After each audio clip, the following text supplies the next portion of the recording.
جی بسم اللہ الرحمن الرحیم۔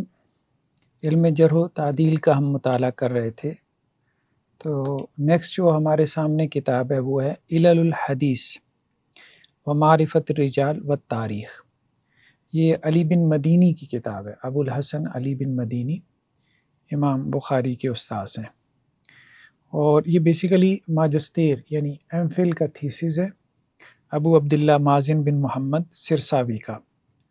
دار ابن جوزی سے انہوں نے اس کو پبلش کیا ہے۔ ویسے یہ تھیسس انہوں نے قاہرہ یونیورسٹی سے کیا، جامعہ قاہرہ سے کیا، جامعہ ازہر سے کیا، ٹھیک ہے، ماجسٹیر کا تھیسس ہے۔ 1426 میں اس کی مطلب فرسٹ جو ہے وہ پرنٹنگ ہوئی ہے، پبلشنگ ہوئی ہے۔ تو شروع میں جیسا کہ ہم نے دیکھا ہے مختلف کتابوں میں جب وہ تحقیق کے ساتھ پبلش ہوتی ہیں تو جو بھی مصنف اور آتھر ہوتا ہے اس کا ترجمہ یا اس کی بایوگرافی، تو انہوں نے بھی علی بن مدینی علیہ رحمہ کا ترجمہ مختصر طور پہ بیان کیا ہے۔ شیخ امام حجہ امیر المومنین فی الحدیث ابو الحسن علی بن عبداللہ بن جعفر بن نجی السعدی۔ مدینی ان کو کیوں کہتے ہیں؟ کہتے ہیں جی مدینۃ الرسول میں ان کی رہائش تھی، ان کا قیام تھا، اس لیے ان کو مدینی کہا گیا۔ اب سوال یہ پیدا ہوا کہ ان کو تو مدنی کہتے ہیں، عموماً مدنی کہا جاتا ہے نا، جو جن کی مدینہ کی طرف نسبت ہوتی ہے، تو مدینی کا لفظ کہاں سے آ گیا؟ تو اس میں امام بخاری نے ایک توجیہ نکالی۔ بہرحال وہ توجیہ کوئی اتنی مطلب مضبوط نظر نہیں آتی، لیکن انہوں نے نکال لی۔ امام بخاری علیہ الرحمہ نے کہا کہ جو مدینہ میں رہے اور پھر مدینہ سے کہیں اور منتقل ہو جائے تو اس کو مدنی کہتے ہیں، اور جو مدینہ میں رہے اور مدینہ میں ہی رہے تو اس کو مدینی کہتے ہیں۔ خیر بہرحال یہ ایک توجیہ انہوں نے کر لی کہ ان کو مدنی کیوں نہیں کہا گیا، مدینی کیوں کہا گیا۔ بصرہ میں ان کی پیدائش ہوئی، عباسی خلیفہ جو مہدی تھا اس کے دور میں، اور یہ 161 کی بات ہے، 61 و 100، ٹھیک ہے۔ ان کے جو والد تھے عبداللہ بن جعفر بن نجی السعدی، یہ بھی مشہور محدث تھے، یعنی ان کے پاس بھی حدیث کا علم تھا، اگرچہ امام ذہبی وغیرہ نے لکھا ہوا ہے کہ الاتفاق علی تضعیفہ، ان کے والد کے ضعف کے اوپر جو ہے وہ اتفاق ہے، ضعیف راوی ہونے پہ، لیکن اس کے باوجود ہم دیکھتے ہیں کہ انہوں نے اپنے والد سے روایت جو ہے وہ نقل کی، علی بن مدینی نے بھی نقل کی۔ تو ان کے دادا بھی جو ہے وہ بھی مطلب بڑے عالم تھے۔ تو کہنے کا مقصد یہ کہ یہ حدیث کا جو پڑھنے پڑھانے کا شغل تھا یہ ان کے اوپر نسلوں سے جو ہے وہ چلا آ رہا تھا۔ آگے ان کی جو علمی زندگی ہے اس کے بارے میں انہوں نے تذکرہ کیا، مختلف شہروں کا جو ان کا سفر تھا، کوفہ میں گئے، وقیع بن جراح سے، یحییٰ بن زکریا بن ابی زائدہ سے، یہ بڑے محدثین ہیں، ان سے علم حاصل کیا۔ پھر بغداد میں گئے جو اس وقت خلافت اسلامیہ کا کیپٹل تھا، وہاں انہوں نے ابو عبید قاسم بن سلام سے، یہ بھی بڑے محدث ہیں، ان سے علم حاصل کیا۔ پھر مکہ میں گئے، وہاں سفیان ابن عیینہ سے علم حاصل کیا۔ تو اسی طرح یمن میں گئے، وہاں عبدالرزاق صنعانی سے علم حاصل کیا ہے۔ تو ان کے جو معروف شیوخ ہیں ان میں حماد بن زید کا نام ملتا ہے، حماد بن زید ہیں۔ حماد بن زید کے بارے میں ابن مہدی نے کہا کہ اپنے زمانے میں امام 4 ہی تھے، سفیان ثوری، مالک، اوزائی اور حماد بن زید۔ تو حماد بن زید کا شمار جو ہے وہ امام مالک، ثوری اور اوزائی کے ساتھ ہوتا ہے۔ امام احمد بن حنبل نے بھی کہا کہ یہ ائمہ مسلمین میں سے ہیں، مسلمانوں اور اہل دین کے ائمہ میں سے ہیں، ٹھیک ہے، اور یہ حماد بن سلمہ سے مجھے زیادہ محبوب ہے، یعنی حماد بن زید۔ تو کہنے کا مقصد یہ کہ یہ بھی بڑے محدثین میں سے تھے، حماد بن زید، اور ان کے معروف شیوخ میں سے ہیں علی بن مدینی کے۔ پھر سفیان ابن عیینہ سے انہوں نے علم حاصل کیا ہے مکہ میں جا کے خاص طور پہ، اور یہ محدث الحرم معروف تھے سفیان ابن عیینہ، کیونکہ حرم میں تھے نا، تو حرم کے محدث، ٹھیک ہے۔ تو امام شافعی نے بلکہ ان کے بارے میں کہا تھا، سفیان ابن عیینہ کے بارے میں، کہ اگر مالک اور ابن عیینہ نہ ہوتے تو حجاز کا جو علم حدیث تھا وہ مٹ جاتا، وہ ختم ہو جاتا۔ ان لوگوں نے حجاز یعنی بلاد حرمین کے علم حدیث کو محفوظ کیا۔ تو ابن مہدی نے بھی یہی بات کہی ہے کہ ابن عیینہ جو ہے وہ جو اہل حجاز کی حدیث تھی اس کے سب سے بڑے عالم تھے۔ تو یہ ہم اس لیے بات کر رہے ہیں کہ اتنی بڑی شخصیت بڑے اساتذہ سے پیدا ہوتی ہے، تو ان کے اساتذہ بھی کوئی چھوٹے لوگ نہیں تھے، یہ کہنے کا مقصد یہ ہے۔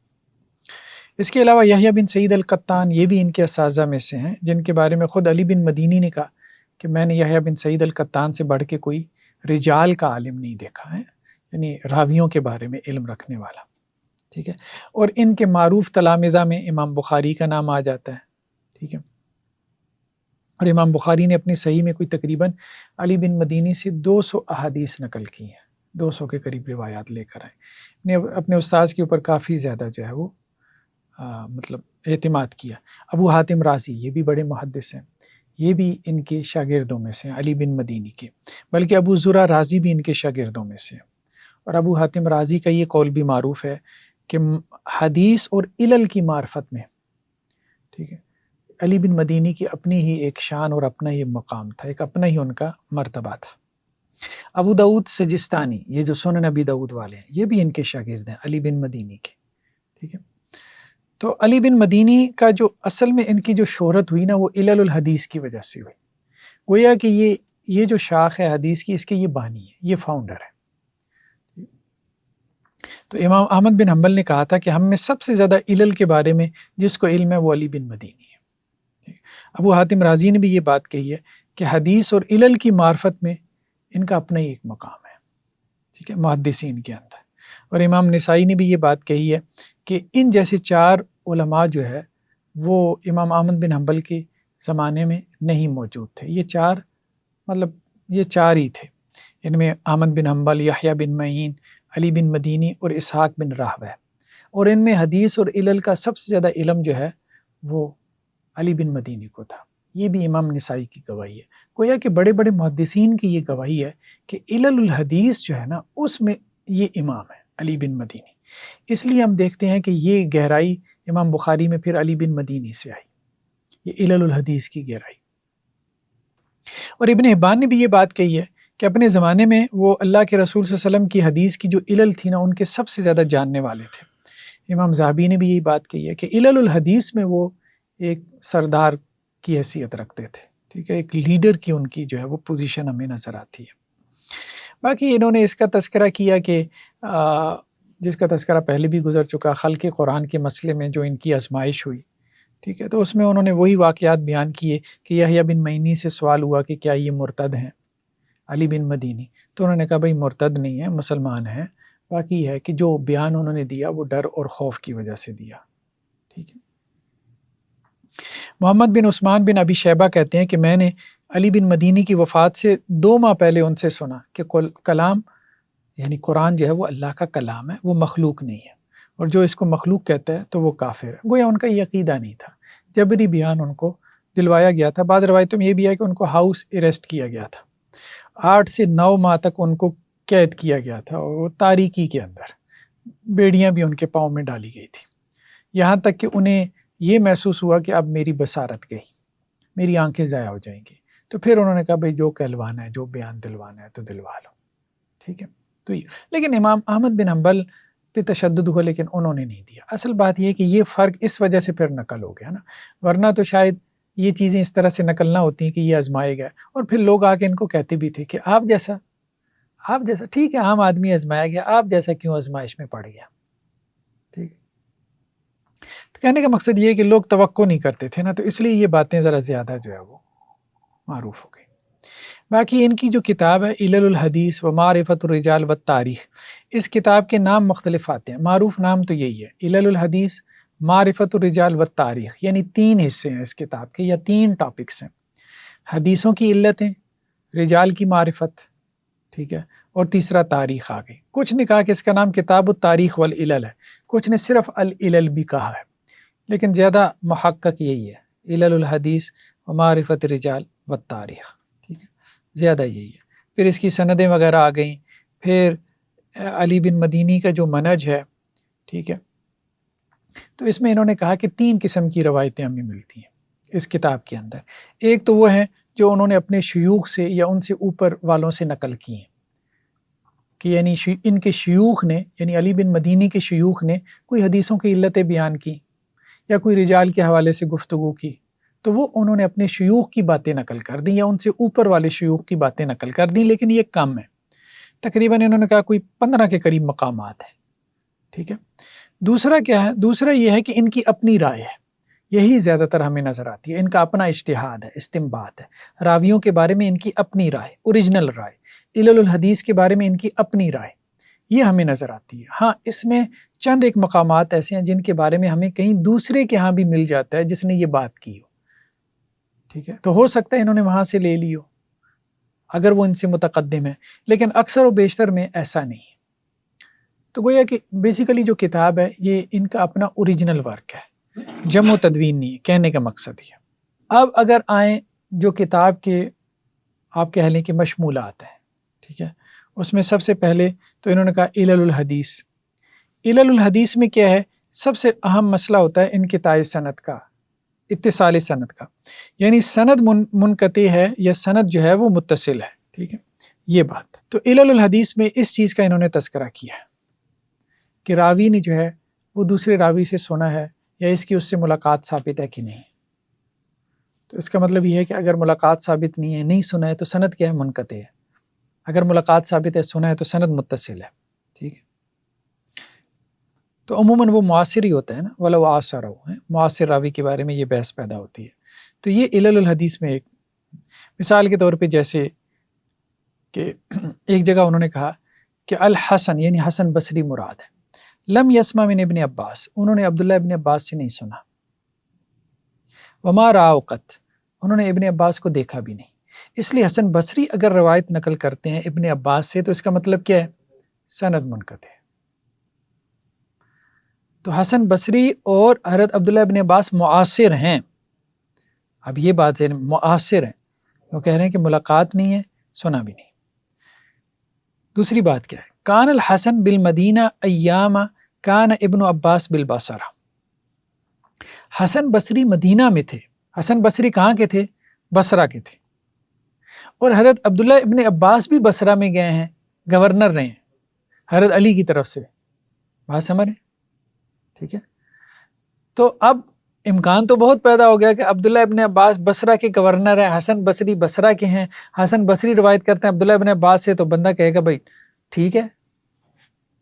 اب علل الحدیث دیکھ رہے ہیں، وہ کہہ رہے ہیں کہ نہیں، جن دنوں میں وہ بصرہ کے گورنر تھے یہ بصرہ میں تھے ہی نہیں، یہ مدینہ میں تھے۔ استعملہ علیہ علی رضی اللہ عنہما وخرج الی صفین، تو حضرت علی نے ان کو جو ہے وہ بصرہ کا گورنر بنایا تھا نا حضرت عبداللہ ابن عباس کو، اور پھر وہ صفین کی طرف نکلے، جنگ صفین جو حضرت امیر معاویہ کے ساتھ ہوئی۔ تو یہ اس طرح سے انہوں نے اس کا ذکر کیا، ٹھیک ہے۔ اسی طرح قال علی ابو عثمان النہدی عبد الرحمن ابن مل، ابو عثمان نہدی جو ہے اس کا نام عبد الرحمن بن مل ہے، وکان جاہلیہ، تو جاہلیت سے یہ موجود تھے، یعنی جنہیں مخضرم کہتے ہیں، یعنی آپ علیہ السلام کے زمانے کے ہیں، ٹھیک ہے، لیکن اسلام نہیں لائے۔ سکتن، سکہ راوی ہے، لقی عمر، حضرت عمر سے ملاقات ہے، پھر اس کے بعد یہ بھی کہا سامع من عمر، حضرت عمر سے انہوں نے سنا بھی، ٹھیک ہے۔ تو اس طرح سے یہ وضاحت کرتے ہیں۔ اچھا، ایک اور جگہ پہ وہ کہتے ہیں وقال فی حدیث الحسن، حسن بصری کی ایک حدیث کے بارے میں کہتے ہیں، حسن بصری نے کہا خاطبنا ابن عباس بالبصرہ، حسن بصری کیا کہتے ہیں؟ عبداللہ ابن عباس نے ہمیں بصرہ میں خطبہ دیا۔ اب اگلا کیا کہے گا؟ بات ٹھیک ہے، حسن بصری بصرہ میں، عبداللہ ابن عباس وہاں کے گورنر، انہوں نے خطبہ دیا، سند متصل ہے۔ یہ کہتے ہیں نہیں، یہ مدینہ میں تھے، یہ ان دنوں مدینہ میں تھے۔ پھر یہ کیوں کہہ رہے ہیں خاطبنا ابن عباس بالبصرہ؟ تو کہہ رہے ہیں انما ہوا کقول ثابت، یہ ایسے ہی ہے جیسے کہ ثابت راوی کا یہ قول ہے، قادم علینا علی، حضرت علی ہمارے پاس آئے، ٹھیک ہے، ان کے پاس نہیں، ہمارے پاس آئے، ٹھیک ہے۔ تو وہ بصرہ میں حضرت عبداللہ ابن عباس نے خطبہ دیا، لیکن حضرت حسن بصری اس وقت نہیں تھے، خطبہ انہوں نے دیا، ان کو پتہ چل گیا، دری بات ہے آپ اس علاقے کے، آپ کو پتہ چل گیا۔ یہ راوی کے الفاظ جو ہے وہ نقل کرنے پڑیں گے، کیا حسن بصری نے خطبنا ابن عباس بالبصرہ، حسن بصری نے یہ بات خود کہی ہے، خاطبنا ابن عباس بالبصرہ۔ تو اب وہ یہ کہہ رہے ہیں علی بن مدینی کہ سوال یہ پیدا ہوتا ہے کہ یہ الفاظ تو واضح طور پہ آ گئے، حسن بصری کہہ رہے ہیں کہ ہمیں خطبہ دیا ابن عباس نے بصرہ میں، تو اب سما کا کیسے انکار کریں گے آپ؟ تو علی بن مدینی کہہ رہے ہیں کہ ہم خاطبنا ابن عباس بالبصرہ، حسن بصری کے ان الفاظ کو مجاز پہ محمول کریں گے، یعنی حضرت عبداللہ ابن عباس نے آ کے خطبہ دیا بصرہ میں موجود نہیں تھا، ہمارے بصرہ کے لوگ موجود تھے، ہمیں بصرہ کے لوگوں کو، چونکہ خود بھی یہ بصری ہیں، خط بنا بھی ویسے آیا رہتا ہے.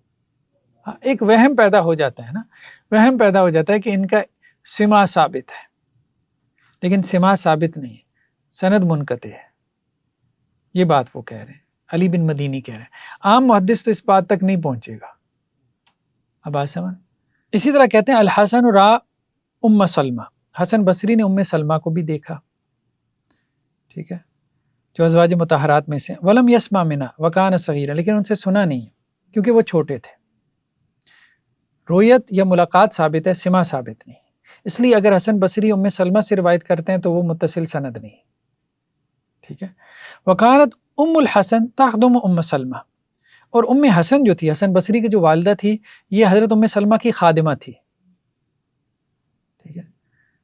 تو وہ بعض اوقات جو ہے وہ خادمہ نکل جاتی تھی کہیں، تو حضرت ام سلمہ پھر حسن بصری کو سنبھالتی تھی، یہ ان کی گود میں پلے بڑھے ہیں. وقت روت انہا، ہاں ان کی والدہ نے روایت کی ہے، تو انہوں نے کیا کیا ہوگا کہ اپنی والدہ کو درمیان میں سے نکال کے براہ راست روایت کر دی ہوگی، کیونکہ شروع میں اس قسم کے مسائل کو اتنا بڑا نہیں سمجھا جاتا تھا کہ ام سلمہ رضی اللہ عنہ نے کہا. اپنی والدہ سے سنا ہے تو والدہ کی بات پہ تو انسان کو یقین ہی ہوتا ہے، تو کہتے ہیں کہ نہیں، خود انہوں نے نہیں سنا، اس لیے وہ سند متصل نہیں، والدہ کے واسطے سے سنا ہو سکتا ہے، لیکن والدہ کے واسطے سے بھی سنا ہو تو وہ بھی ثقات میں سے ہیں، ٹھیک ہے. تو ایک تو یہ ہے کہ کہنے کا مقصد یہ ہے کہ یہ اتصال سند اور انقطاع سند کے حوالے سے جو بحثیں ہیں وہ لے کر آتے ہیں کہ کہاں سند متصل ہے، کہاں سند منقطع ہے، کس نے کس سے سنا، کس کی کس سے ملاقات ثابت ہے، سماع ثابت ہے، نہیں. یہ علل الحدیث کی ایک گہری بحث ہے. دوسرا اختلاف روات. اختلاف روات کیا ہوتا ہے کہ مطلب ایک روایت کو بیان کرنے میں راویوں کا اختلاف ہو جاتا ہے، ٹھیک ہے. تو یہاں انہوں نے کوئی تقریباً یہ کہہ رہے ہیں 29 کے قریب حدیثیں ایسی ہیں علی بن مدینی نے جن کا تذکرہ کیا جس میں راویوں نے اختلاف کیا. صحیح مسلم تو ہم دیکھتے ہیں تو وہ پھر بہت زیادہ راویوں نے اختلاف کیا، ٹھیک.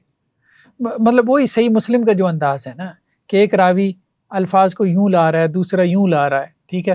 تو یہ بعض اوقات اس کو ایسے ہی چھوڑ دیتے ہیں، بعض اوقات ترجیح قائم کرتے ہیں کہ نہیں اس نے الفاظ کو زیادہ محفوظ رکھا، ٹھیک ہے، اس کی بات زیادہ درست ہے، دوسری کی بات زیادہ درست نہیں ہے. اب جیسے یہ حدیث ہے حضرت ابو ہریرہ کی، من کان یؤمن باللہ والیوم الآخر فلیکرم جارہ، جو اللہ اور آخرت پہ ایمان رکھتا ہے تو وہ کیا کرے، اپنے پڑوسی کی اکرام کرے، ٹھیک ہے، پڑوسی کا دھیان کرے. اس روایت کو بیان کیا مالک اور ابن عجلان نے، کس سے؟ سعید مقبوری سے. اور سعید مقبوری نے کس سے بیان کیا؟ ابو شریح خزائی سے. یہ سند ہے، ٹھیک ہے، امام مالک اور ابن عجلان کی. اور عبد الرحمن ابن اسحاق نے ان دونوں کی مخالفت کی. عبد الرحمن ابن اسحاق جب اسی روایت کو بیان کرتے ہیں تو وہ سعید مقبوری سے بیان کرتے ہیں، اور سعید مقبوری کس سے بیان کرتے ہیں؟ ابو ہریرہ سے. تو سند کہاں پہ فرق ہو رہی ہے؟ سعید مقبوری کی بات. تو اب یہ کیا کہہ رہے ہیں؟ والحدیث عندی حدیث مالک وابن عجلان واخطا عبد الرحمن ابن اسحاق، عبد الرحمن ابن اسحاق سے خطا ہوئی ہے، ٹھیک ہے. اور مالک اور ابن عجلان نے اس کی سند کو، یعنی بعض اوقات کوئی ثقہ راوی بھی جو ہے اس سے کسی حدیث کی سند میں خطا ہو جاتی ہے، یہ بات وہ کر رہے ہیں. یہ بھی علل الحدیث کی گہری بحث ہے کہ ایک ثقہ راوی بیان کر رہا ہے جس سے ضروری نہیں اس نے اس سے سنا ہو، اس سے خطا ہو جاتی ہے، اس نے اس سے نہیں کسی اور سے سنی ہوتی ہے، مطلب اس کے 10-12 استاد ہیں، تو یہ امکان ہے نا کہ ایک سے بات سنی تو دوسری کے کھاتے میں ڈال دے، یہ امکان ہوتا ہے، ٹھیک ہے. تو علی بن مدینی نے مالک اور ابن عجلان کی روایت کو راجح قرار دیا، اور ابو حاتم رازی نے بھی. تو یہ گویا کہ راویوں کا اختلاف، وہ راویوں کا اختلاف سند میں بھی ہو سکتا ہے اور متن میں بھی ہو سکتا ہے، ٹھیک ہے. تو وہ اختلاف جو راویوں کے اس کو وہ بیان کرتے ہیں، پھر بعض اوقات اس میں ترجیح قائم کرتے ہیں، بعض اوقات نہیں، ایسے ہی چھوڑ دیتے ہیں، ٹھیک. تو یہ ایک دوسری چیز ہے علل الحدیث میں جو ہمیں مل جاتی ہے، ٹھیک ہے. معرفت الرجال میں تو راویوں کے بارے میں آپ کہہ لیں کہ جی باتیں آ جاتی ہیں راویوں کے بارے میں، ہیں جسے راویوں کے احوال کہتے ہیں، جرح و تعدیل جس کو کہتے ہیں، ٹھیک ہے.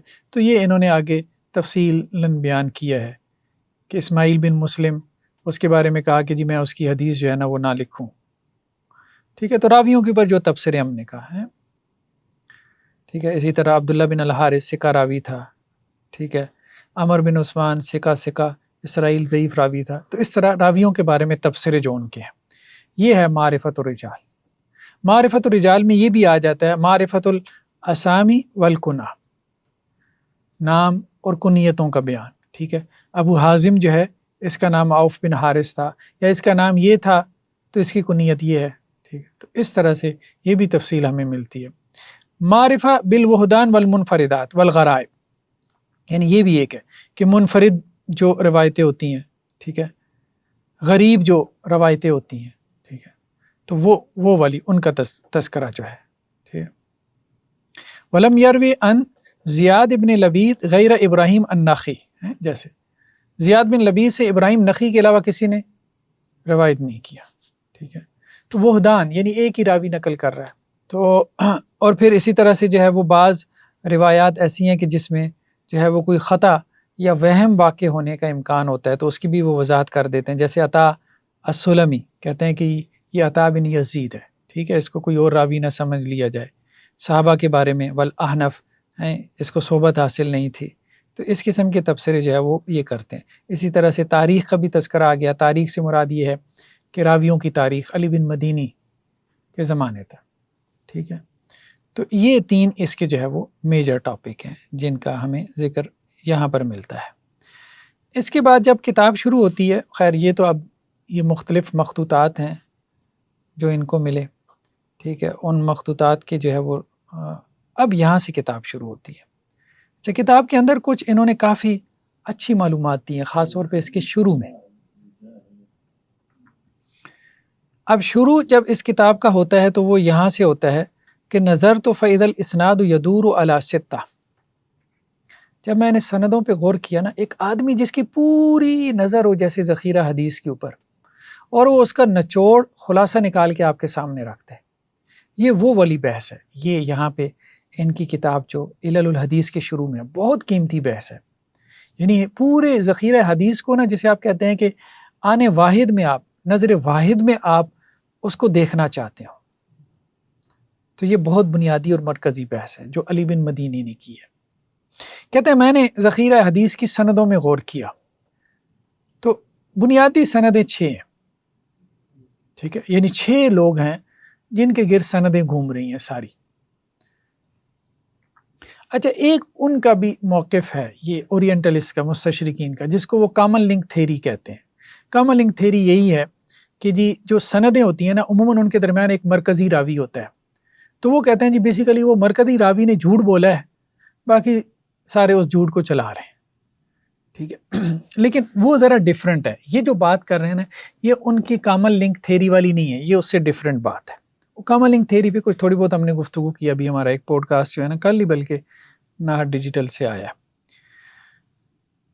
فَلِأَهْلِ الْمَدِینَہ، ایک تو اہل مدینہ میں جو بنیادی سند ہے نا، وہ ابن شہاب زہری سے یہاں سے نکلتی ہے. ٹھیک ہے، اور ان کی وفات ہوئی 124 میں. اہل مکہ کی جو سند ہے وہ عمر بن دینار سے.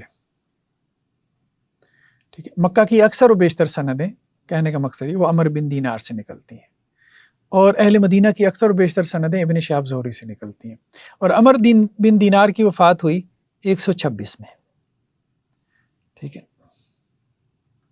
تو یعنی یہ دونوں قریب کے زمانے کے ہیں.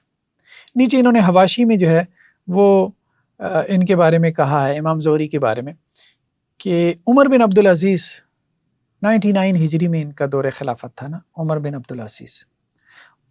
بن عبدالعزیز علیہ رحمہ نے ان کو مقرر کیا تھا زہری کو کہ سنت کو جمع کرو. یہ اسٹیٹ لیول پہ پہلی کاوش تھی سنت کو جمع کرنے کی، اس لیے اورینٹلسٹ زیادہ ان کے خلاف ہیں، ابن شہاب زہری کے.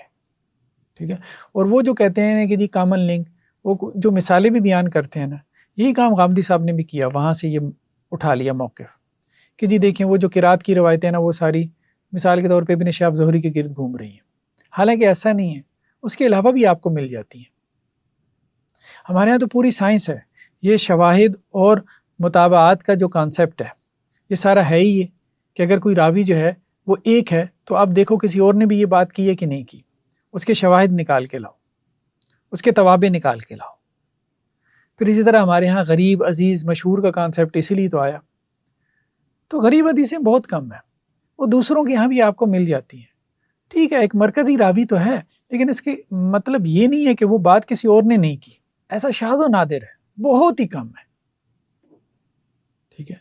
تو خیر بہرحال حضرت عمر بن عبدالعزیز علیہ الرحمہ نے ان کو حکم دیا تھا کہ سنت کو جمع کریں، تو علی بن مدینی کا کہنا یہ کہ 2000 کے قریب ان کی حدیثیں ہیں، ابن شہاب زہری سے 2000 کے قریب حدیثیں، ٹھیک ہے۔ اور یہ بھی انہوں نے کہا کہ 4 لوگوں نے جو ہے وہ فتویٰ دیا، حاکم، حماد، قتادہ، زہری، اور زہری میرے نزدیک سب سے بڑے فقیہ ہیں۔ تو 50 ہجری میں ان کی پیدائش ہوئی، 50 میں ان کی پیدائش ہوئی۔ صرف وفات کو نہ دیکھیں، اصل میں وہ وفات کو دیکھ کے نا زمانہ تدوین متعین کرنا شروع کر دیتے ہیں، غامدی صاحب بھی یہی کام کرتے ہیں، وفات کو دیکھ کے۔ اب وفات ان کی 124 میں، اور ان سے اسٹیٹ لیول پہ کام لے رہے ہیں 99 میں حضرت عمر بن عبدالعزیز، پیدائش 50 میں ہے۔ آپ پیدائش کی جو ہے وہ 20 سال بعد کی بات کیوں نہیں کرتے کہ انہوں نے لکھنا شروع کر دی تھی، کہ ایک رات میں بیٹھ کے ساری لکھی، ساری باتیں اساتذہ سے لکھی تو رہے تھے نا، ایسا تو نہیں تھا 20 سال کی عمر میں لکھنا شروع کر دیا ہوگا، 50 میں پیدائش ہوئی ہے، تو اب پہلی صدی ہجری میں گویا کہ حدیث لکھی جا رہی تھی۔ تو اصل میں یہ لوگ یہی کام کرتے ہیں کہ جی تاریخی وفات لیتے ہیں، اور ان کا خیال یہ ہوتا ہے کہ وفات کی رات تو انہوں نے سارا کچھ لکھا اور قوم کے حوالے کر گئے، اس سے پیچھے جو ہے وہ اپنی 70-75 سالہ زندگی میں کچھ نہیں کیا۔ یہ ایک عجیب سی بات ہے۔ شعبہ جو ہے ان کا کہنا یہ کہ میں نے عمر بن دینار جیسا نہیں دیکھا، یہ مکہ کے بڑے محدث ہیں نا، وہ مدینہ کے ہیں، ابن شہاب زہری یہ مکہ کے ہیں۔ اور علی بن مدینی نے کہا کہ ان کے کوئی تقریباً 400 حدیثیں ہیں، مدینہ میں حدیث کا علم زیادہ تھا، مکہ میں تفسیر کا علم زیادہ تھا، ٹھیک ہے۔ تو خیر بہرحال یہ امیر معاویہ کے زمانے میں پیدا ہوئی ہے، سنہ 46 46 میں، 46 میں، یعنی ابن شہاب زہری سے بھی بڑے ہیں، عمر میں بڑے ہیں، وہ 50 میں ہے تو یہ 46 ہجری میں پیدا ہوئی، ٹھیک ہے۔ اور وفات ان کی کب ہوئی؟ 126 میں، وفات دونوں کی قریب قریب ہے، لیکن انہوں نے بھی اگر اب دیکھیں کہ 46 میں اگر آپ 14-15 ملائیں تو آپ 60 میں پہنچ جاتے ہو، تو 65 ہجری میں لکھنا شروع کر دیا، اور یہ صحابہ کا دور ہے، حضرت امیر معاویہ کا دور ہے 60 میں ختم ہو رہا ہے، ٹھیک ہے، صحابہ کا دور ہے۔ تو ایسا نہیں تھا کہ جی بہت بعد میں جا کے حدیثیں لکھی گئیں، یہ جو بات کرتے ہیں نا۔ اور اہل بصرہ میں قتادہ بن دعامہ، قتادہ کے بارے میں ہم نے پڑھا تھا، ٹھیک ہے۔ تو قتادہ کی جو وفات ہے وہ 117 میں ہوئی، تو بصرہ کے بڑی جو سندیں ہیں وہ ان سے گزرتی ہیں، اور یحییٰ بن ابی کثیر سے بھی گزرتی ہیں بصرہ کی سندیں، بصرہ کے جو راوی ہوتے ہیں نا، یہ مکی راوی ہے، یہ مدنی ہے، یہ بصری ہے، یہ بغدادی ہے، یہ کوفی ہے، ٹھیک ہے، یہ بھی بڑا فرق ہوتا ہے۔ تو یحییٰ بن ابی کثیر ان کی وفات ہوئی 32 و 100 132 میں، قریب کی جو ہے نا وہ وفات ہے ان کی، ٹھیک ہے۔ تو یہ گویا کہ دوسری صدی ہجری کا نصف اول ہے جس میں یہ ان کی وفات وغیرہ چل رہی ہیں، ابھی 117 سے 100 آپ کہہ لیں کہ جی یہ 32 تک کے درمیان میں۔ اچھا، علی بن مدینی جو ہے یہ کہتے ہیں میں نے یحییٰ بن سعید القطان سے کہا کہ عبد الرحمن ابن مہدی کہتے ہیں کہ جو بدعتیوں کا سردار ہے نا اس سے روایت نہ لو، اس کو چھوڑ دو، جو اپنی بدعت کی طرف دائی بھی ہے، ٹھیک ہے۔ تو اس پہ جو ہے وہ یحییٰ بن سعید نے کہا کہ پھر قتادہ کا کیا کریں گے، سارا علم حدیث آئی اس سے رہا ہے، یعنی بصرہ کا، کیا بات کر رہے ہو آپ۔ پھر انہوں نے اور بھی کچھ لوگوں کا ذکر کیا، تو پھر انہوں نے کہا کہ دیکھو بات یہ، اگر ان لوگوں کو ہم چھوڑ دیں گے تو بہت بڑا ذخیرہ حدیث چھوڑ دیں گے۔ تو امام ذہبی نے کہا کہ یہ بالاجماع حجت ہیں قتادہ، اگرچہ مدلس راوی ہیں لیکن اگر سما کا جو ہے وہ وضاحت کر دیں تو بالاجماع حجت ہیں، لیکن قدریہ کی رائے رکھتے تھے، لیکن ہم اللہ سے امید رکھتے ہیں کہ وہ اللہ ان سے درگزر کریں گے، ٹھیک ہے۔ تو کہنے کا مقصد وہ یہی ہے کہ اہل بدعت سے روایت، بعد میں آنے والوں نے یہ بات کہی کہ جی اگر دائی ہو تو نہیں لے سکتے، لیکن متقدمین میں یہی رائے تھی کہ دائی بھی ہو تو پھر بھی لے سکتے ہیں،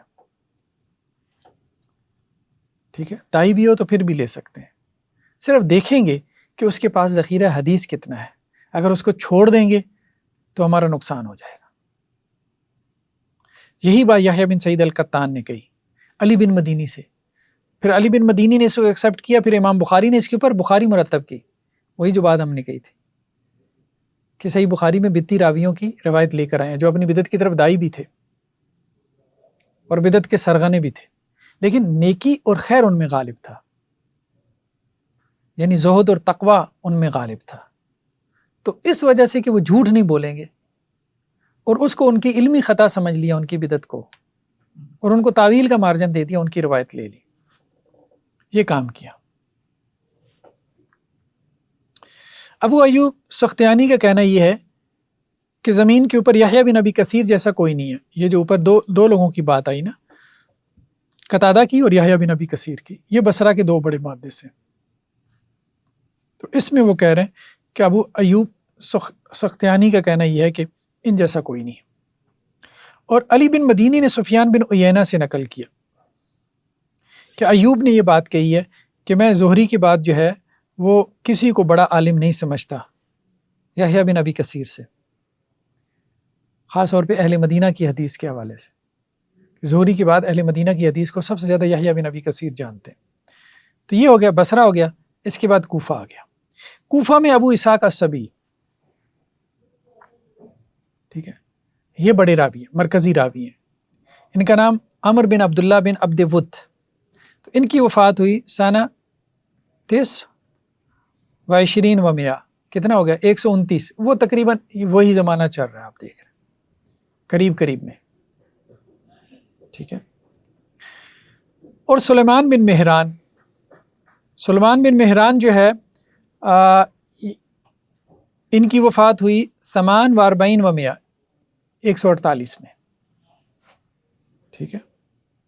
وکانہ حمیل کہتے ہیں کہ کہیں سے ان کو اٹھا کے لایا گیا تھا، بلاد روم سے اٹھا کے لے آتے تھے کسی کو، ٹھیک ہے، کسی کے یہاں اس نے پرورش پائی، اور پھر تو یہ ابو اسحاق السبی ایک تو یہ ہو گئے کوفہ میں، اور ابو اسحاق جو ہے وہ السبی کے بارے میں انہوں نے یہاں پہ نقل کیا، قال رجل لشعبہ، ایک آدمی نے شعبہ سے کہا کہ کیا ابو اسحاق السبی نے مجاہد سے سنا ہے، مجاہد جو عبداللہ بن عباس کے شاگرد ہیں، تو امام شعبہ نے کہا کہ ابو اسحاق سبی کو کیا ضرورت تھی کہ مجاہد سے سنتا، ٹھیک ہے، وہ مجاہد سے زیادہ بہتر حدیث رکھتا ہے اپنے پاس، بلکہ حسن بصری اور ابن سیرین سے بھی۔ شعبہ نے گویا کہ حسن بصری، ابن سیرین، مجاہد وغیرہ پہ ترجیح دی ابو اسحاق السبی کو، تو یہ ابو اسحاق السبی جو ہے یہ بھی معروف راوی ہیں، معروف محدث ہیں، یہ کوفہ کے، ٹھیک ہے۔ اور ابو حاتم رازی نے ان کو زہری سے تشبیہ دی ہے کثرت روایت میں، ابو اسحاق السبی کو، ٹھیک ہے۔ تو ان کی جو پیدائش ہوئی تھی وہ خلافت عثمان میں ہوئی تھی، جب اس کے 2 سال باقی تھے، تو یہ تقریباً یہ بھی کافی قریب میں بن جاتا ہے نا، قریب میں بن جاتا ہے۔ اور راجع قول کے مطابق ان کی وفات بھی کیا ہوئی 127 میں، وہی مطلب 120 سے 130 کی یہ جو دہائی ہے نا، اس میں زیادہ تر کی وفات ہوئی، ٹھیک ہے۔ وہ بعد کے ہیں، اسحاق بن راہویہ وہ بعد کے ہیں، ٹھیک ہے، اور ان کا یہ علاقہ نہیں ہے۔ تو ایک تو یہ ہو گیا ابو اسحاق السبی، اور دوسرے ہو گئے سلیمان بن مہران۔ سلیمان بن مہران کے بعد جو ہے وہ ہمارے پاس آ گئے، بس یہی لوگ ہیں، یہی ہے۔ یہ انہوں نے کتنے لوگوں کا تذکرہ کیا اب یہاں تک، یہ اگر آپ دیکھیں نا 6 ہو گئے تھے، 6 لوگ تھے، 6 لوگ تھے، ٹھیک ہے۔ ایک تو جو ہے وہ مدینہ کے تھے، ابن شہاب زہری، اور ایک مکہ کے تھے یا 2 مکہ کے، ٹھیک ہے۔ عمر بن دینار مکہ کے تھے، ٹھیک ہے۔ بصرہ کے 2 تھے، ہاں، بصرہ میں قتادہ اور یحییٰ بن ابی کثیر، اور کوفہ میں جو ہے ابو اسحاق السبی اور سلیمان بن مہران، ٹھیک ہے۔ تو شہر کتنے ہو گئے؟ مکہ، مدینہ، بصرہ اور کوفہ، ٹھیک ہے، اس میں حجاز آ گیا اور عراق آ گیا، تو اس کا مطلب یہ ہے کہ حجاز میں حدیث پھیلی ہے اور عراق میں پھیلی ہے، اس لیے یہاں کی دو مکاتب فکر دو ہی ہیں، یہ حجاز والے اہل الحدیث یا اہل الاثر کہلائے اور کوفہ والے اہل الرائے کہلائے۔ ادھر بھی روایت پھیلی ہے تو کیوں اہل الرائے کہلائے؟ ادھر بھی روایات پھیلی ہیں، ہاں، کوفہ میں تو وہ لوگ وہ یہ کہتے ہیں کہ جی وہاں روایت اتنی زیادہ نہیں پھیلی جتنی یہاں پھیلی ہے، کیونکہ زیادہ تر صحابہ مدینہ میں تھے، ٹھیک ہے وہاں پہ بھی چلی گیا عبداللہ بن مسعود وغیرہ یہ وہ، لیکن یہ مکثرین نہیں تھے، یعنی مکثر ان صحابہ کو کہتے ہیں جن کی روایات ہزاروں میں ہیں، ٹھیک ہے۔ اچھا ایک چیز کہی جاتی ہے کہ فقہ حنفی کی جو بنیاد وہ جو لیتے ہیں وہ حضرت عبداللہ بن مسعود سے لیتے ہیں رضی اللہ تعالیٰ، ہاں یہ بات تو آج ہم نے اس میں یہ پڑھا کہ وہ تو قیاس کو مانتے ہی نہیں تھے۔ ابھی اور باتیں ابھی آئیں گی، آگے آئیں گی، یہ جو شروع کی بحث ہے نا مقدمہ بہت اہم ہے، یہ 85 سے لے کے 145 تک یہ پڑھنے والا ہے، تقریباً جو ہے یہ کتنے صفحات بن جاتے ہیں، کوئی 55-60 کے قریب صفحات بن جاتے ہیں، ٹھیک ہے 60 کے قریب بن جائیں گے۔ پھر یہ کہتے ہیں کہ ان 6 کا جو علم ہے نا یہ آگے کہاں گیا، ان 6 کا جو علم تھا،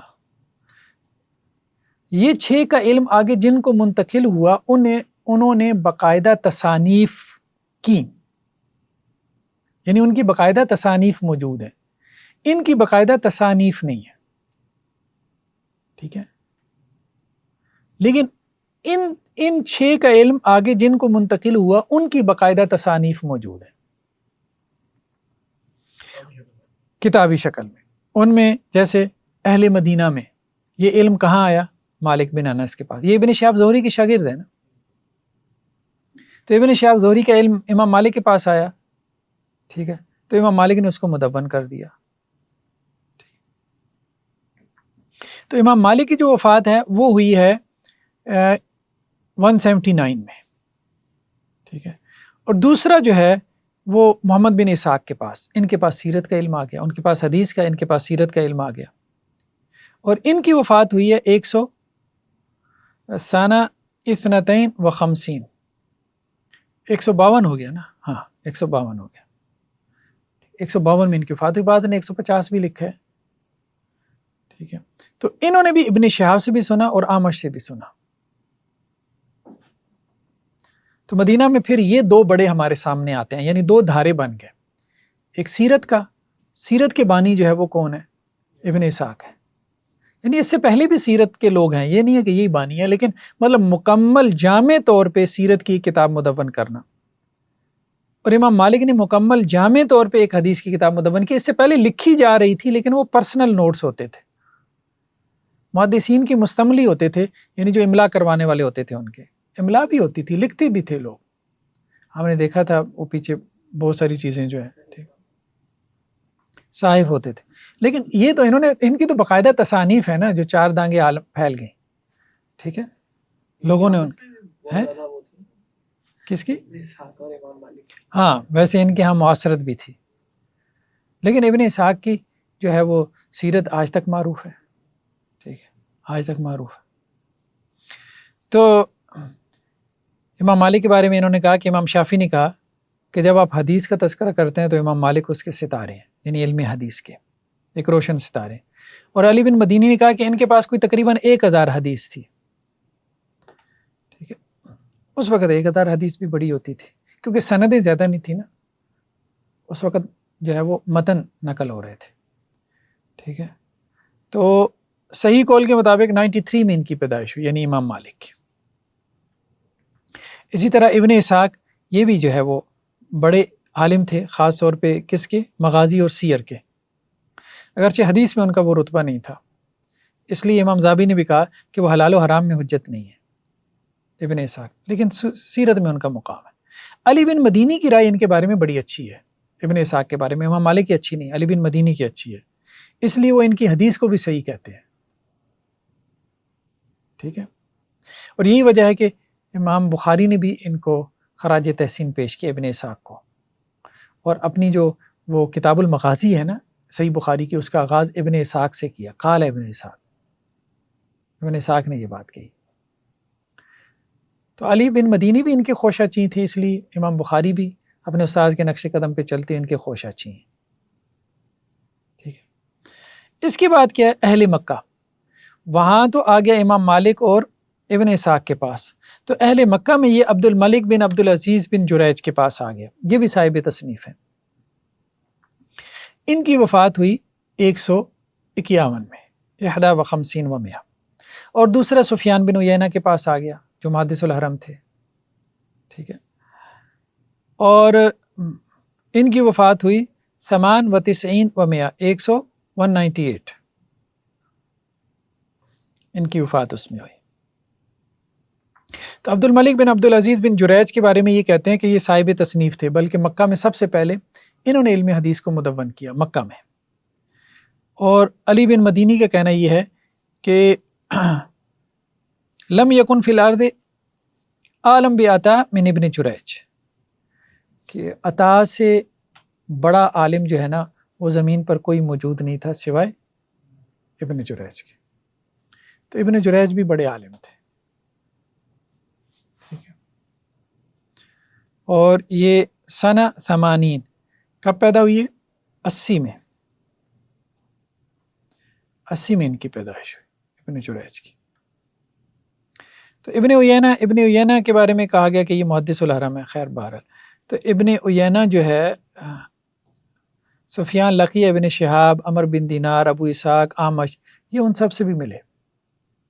عمر بن دینار سے، ابو اسحاق سے، اعمش سے، ابن شہاب سے، یعنی مدینہ والے بھی. اور ابو اسحاق کہاں تھے؟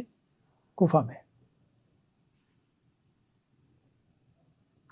اہل بصرہ میں یہ علم کہاں آیا؟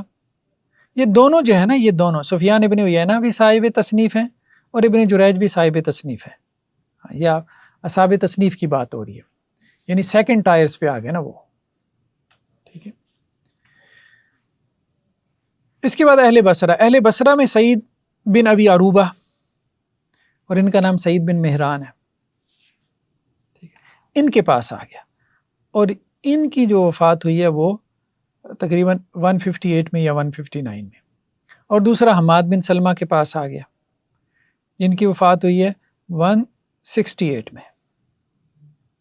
یہ اہل بصرہ کا جو علم تھا، سعید بن مہران اور حماد بن سلمہ کے پاس. تو سعید بن ابی عروبہ کے بارے میں انہوں نے یہاں پہ کہا ہے کہ امام احمد نے کہا کہ ان کی کتاب نہیں تھی، انما کان یحفظ، حافظے سے وہ بیان کرتے تھے. ٹھیک ہے. لیکن بہرحال بعض روایتوں میں ہے کہ نہیں، وہ لکھا ہوا تھا ان کا. اور عموماً جو ہے نا یہاں پہ 2 قسم کے لوگ تھے. ایک وہ تھے جو لکھ لیتے تھے. اچھا، جو لکھتے تھے نا پھر وہ حافظے پہ زیادہ زور نہیں دیتے تھے. جب حافظے پہ زیادہ زور نہیں دیتے تھے تو اس لیے جب ان کی کتاب ضائع ہو جاتی تو کہا جاتا کہ یہ مختلط ہو گئے. یعنی اب وہ حافظے سے بیان کریں گے نا، ساری زندگی کتاب سے بیان کیا ہے، اب حافظے سے بیان کریں گے تو خلط ملط کر دیں گے. یعنی ان کا جو ضبط تھا وہ ضبط سینہ نہیں تھا، ضبط سفینہ تھا، ضبط کتاب تھا. ٹھیک ہے. تو ابو عوانہ نے کہا کہ ہمارے پاس اس زمانے میں سعید بن ابی عروبہ سے بڑھ کے کوئی حافظ نہیں ہے. تو وہ یہی ہے کہ وہ لکھ کے جو ہے وہ اس کو ضبط کر لیتے تھے، ضبط میں لے آتے تھے. تو ابراہیم بن عبداللہ بن حسن، ان کی شکست کے بعد جو ہے نا یہ اختلاط میں شکار ہو گئے. ٹھیک ہے. اس کے علاوہ جو ہے وہ انہوں نے تذکرہ کیا اپنا ان کا حماد بن سلمہ کا. حماد بن سلمہ بھی جو ہے وہ نحوی تھے، محدث تھے، اور انہوں نے بھی سعید بن ابی عروبہ کے ساتھ تصنیف کی. یہ تو وہ جو سرساوی ہیں، سرساوی، ٹھیک ہے، جن کا یہ ماجستیر کا تھیسس ہے، انہوں نے اس پہ حواشی لگائے نا فوٹو. ہاں بس ایسا ہے کہ بڑے لوگ تھے تو وہ مصادر میں مل جاتا ہے نام. حماد بن سلمہ. اس کے بعد جو ہے وہ ابو عوانہ، نام ان کا وضاح ہے. ان کی جو ہے وہ وفات ہوئی 175 میں. اس کے علاوہ شعبہ بن حجاج کے بارے میں تو ہم نے پڑھا تھا.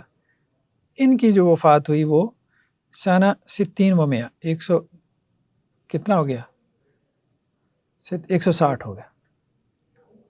ٹھیک ہے. تو امام احمد بن حنبل نے، یہ تو خیر حماد بن سلمہ کا تذکرہ چل رہا ہے، امام احمد بن حنبل نے کہا کہ اگر تم دیکھو کوئی شخص حماد بن سلمہ پہ تنقید کرتا ہے تو اس کے اسلام کو متہم سمجھو۔ تو امام ذہبی نے جو ہے اگرچہ کہا ہے کہ چونکہ حافظہ ان کا تھوڑا اس میں اختلاط ہو گیا تھا ان کی بڑی عمر ہونے کی وجہ سے، تو اس لیے امام بخاری نے ان سے حجت نہیں پکڑی، لیکن امام مسلم نے پکڑ لی، لیکن انہوں نے بھی بڑے اجتہاد کے بعد پکڑی ہے۔ مطلب وہ ان کی حماد بن سلمہ کی جو روایتیں ہیں یہ کہ نا اختلاط کا شکار ہو گئے تھے، اس میں بڑی احتیاط کرتے ہیں، شواہد کے طور پہ لے لیتے ہیں، مثال کے طور پہ، ویسے نہیں لیتے، ٹھیک ہے۔ تو ابھی جو نیکسٹ بات چل رہی تھی کس کی؟ ابو عوانہ کی، اسمہ الوضاح۔ تو یحییٰ بن سعید القطان نے کہا کہ ان کی جو حدیث ہے وہ سفیان ثوری اور شعبہ جیسی نہیں ہے، اور شعبہ نے یہ کہا کہ اگر ابو عوانہ تمہیں ابو ہریرہ سے بیان کریں تو ان کی تصدیق کرو۔ اور علی بن مدینی نے کہا کہ کان فی قتادہ ضعیفا ذہب کتابہ، قتادہ کے حوالے سے جو ہے ان کی جو روایت ہے وہ کمزور ہے، اس لیے کہ ان کی کتاب ضائع ہو گئی تھی، اور یہ وکان یتحفظ من سعید، سعید سے جو ہے وہ زبانی حدیثیں بیان کرتے تھے۔ تو خیر بہرحال ابو عوانہ جو ہے، اس کے بعد شعبہ بن حجاج کے بارے میں تو ہم نے ویسے ہی پڑھ لیا۔ علی بن مدینی نے کہا کہ شعبہ جو ہے وہ مشایخ کے اعتبار سے سب سے زیادہ چیزوں کو محفوظ کرنے والے ہیں، اور سفیان ابواب کے اعتبار سے، سفیان ثوری کو جو ہے وہ چیپٹرز کے اعتبار سے حدیثیں زیادہ یاد ہیں، اور مشایخ کے اعتبار سے شعبہ کو یاد ہے کہ کس شیخ سے کون سی حدیث ہے۔ تو ان کی جو ہے وہ تقریباً کوئی 2000 حدیثیں ہیں۔ تو یہ بھی 80 میں پیدا ہوئی ہے شعبہ جو ہے عبد الملک بن مروان کے زمانے میں۔ یحییٰ بن سعید القطان نے کہا کہ میں نے شعبہ سے زیادہ بہترین حدیث کسی کی نہیں دیکھی۔ تو شعبہ آ گئے، اس کے بعد معمر بن راشد آ گئے۔ یہ معمر بن راشد جو ہے یہ نیچے یمن میں تھے، ٹھیک ہے۔ وہ مات بالیمن سنہ 54 و100، 154 میں، ان کی بھی ہے نا، ان کی بلکہ پبلش بھی ہوتی ہے، معمر بن راشد کی جو ہے کتاب جو ہے وہ پبلش بھی ہوتی ہے۔ انہوں نے ابن شہاب زہری، عمر بن دینار قتادہ سے، اور یحییٰ بن ابی کثیر اور ابو اسحاق السبیعی سے سنا۔ نیچے اہل کوفہ میں آ جائیں تو سفیان ثوری تھے جو 161 میں ان کی وفات ہوئی، شعبہ کی 160 میں، ان کی 161 میں ہوئی، ٹھیک۔ تو علی بن مدینی نے کہا کہ معمر نے جو ہے جو اسناد جمع کی ہیں وہ اور کسی نے جمع نہیں کی، انہوں نے ایوب قتادہ سے بصرہ میں، ابو اسحاق اعمش سے کوفہ میں، زہری عمر بن دینار سے حجاز میں، اور یحییٰ بن ابی کثیر سے، یعنی سب کو جمع کر دیا نا۔ معمر بن راشد بہت بڑا فگر بن گیا، یمن حدیث کا بڑا مرکز بن گیا۔ پھر انہی کے شاگرد ہیں عبدالرزاق، مصنف عبدالرزاق والے، ٹھیک ہے، ان کی بھی تصنیف جو ہے وہ اولین تصانیف میں آتی ہے۔ اور اہل شام میں امام اوزاعی تھے، ان کی وفات ہوئی 151 میں، اور اہل واسط میں حشیم بن بشیر تھے۔ حشیم بن بشیر بھی بڑے محدثین میں سے، ٹھیک۔ حشیم ہیں، ہاں واسط کا علاقہ نہیں، اہل واسط نہیں، واسط شام میں نہیں ہے، واسط شام میں نہیں، ٹھیک ہے، یہ علیحدہ علاقہ ہے۔ تو ان کی وفات جو ہے وہ ہوئی 183 میں۔ تو امام شعبہ نے کہا کہ سفیان امیر المومنین فی الحدیث ہیں۔ تو امام احمد بن حنبل نے کہا کہ مجھے ابن عیینہ نے کہا تھا کہ تیری آنکھیں جو ہے وہ سفیان ثوری جیسا نہیں دیکھیں گی۔ خیر یہ تو سفیان ثوری کی بات ہو گئی۔ امام اوزاعی کے بارے میں امام مالک نے کہا کہ امام اوزاعی جو ہے وہ قابل اقتداء امام ہے، اور خرابی نے کہا کہ امام اوزاعی اپنے زمانے کے افضل ترین لوگوں میں سے ہیں۔ تو یہ بھی 88 میں پیدا ہوئی، اور ان کی وفات جو ہے وہ 157 میں ہوئی امام اوزاعی کی۔ حماد بن زید نے کہا کہ میں نے محدثین میں حشیم بن بشیر جیسا نہیں دیکھا، اور ابن مبارک نے کہا کہ سب لوگوں کا حافظہ جو ہے وہ خراب ہو گیا، حشیم بن بشیر کا حافظہ ویسا ہی رہا۔ تو سنہ 400 104 میں ان کی پیدائش ہوئی، اور ان کی وفات جو ہے وہ 183 میں ہوئی۔ تو یہ حشیم بن بشیر یہ بھی واسط میں بڑے لوگوں میں سے تھے، صاحب تصنیف تھے۔ تو یہ سیکنڈ ٹائر میں انہوں نے اصحاب تصانیف کا ذکر کیا، یہ 12 ہو گئے، وہ 6 تھے جن کے گرد سندیں گھوم رہی تھیں حدیث کا علم. پھر ان کے بعد 12 آئے مختلف شہروں میں جنہوں نے تصانیف لکھی. پھر تیسرا تھرڈ ٹائر میں کیا ہوا؟ ثم انتهى علم هؤلاء الثلاثه من اهل البصرہ وعلم الاثنی عشر الى 6. یہ 12 تو بعد میں آ گئے نا، پہلے بھی 6 ہیں. یہ انہوں نے 3 لکھ دیا، پہلے بھی 6 ہیں. تو ان کا جو علم ہے نا یہ کس کے پاس گیا؟ پہلے درجے میں 6 تھے، پھر 12 ہوئے، پھر آگے انہوں نے کہا کہ یہ 6 کی طرف پھر واپس لوٹ گیا. ان 6 میں کیا؟ یحییٰ بن سعید القطان، ٹھیک ہے، جن کی وفات جو ہے وہ 78 و 100 178 میں ہوئی. اور یحییٰ بن زکریا بن ابی زائدہ، ان کی وفات ہوئی 182 میں. ٹھیک ہے. محمد بن بندار جرجانی سے ہے کہ میں نے ابن مدینی سے کہا کہ اسلام کے لیے کون زیادہ فائدہ مند، جن کو آپ نے دیکھا ان میں کس کو آپ سمجھتے ہیں کہ اسلام کے لیے سب سے زیادہ فائدہ مند ثابت ہوا اور مسلمانوں کے لیے؟ تو انہوں نے کہا یحییٰ بن سعید القطان. تو انہوں نے کہا کہ احمد اور ابن مہدی؟ انہوں نے کہا نہیں، یحییٰ بن سعید القطان جیسا تم نہیں دیکھو گے. ٹھیک. تو ان کی پیدائش جو ہے وہ 120 میں ہوئی، فی اول سنہ 20 و 100، اور 100 جو ہے وہ 198 میں ان کی وفات ہوئی، یحییٰ بن سعید القطان کی. دوسرے کون تھے؟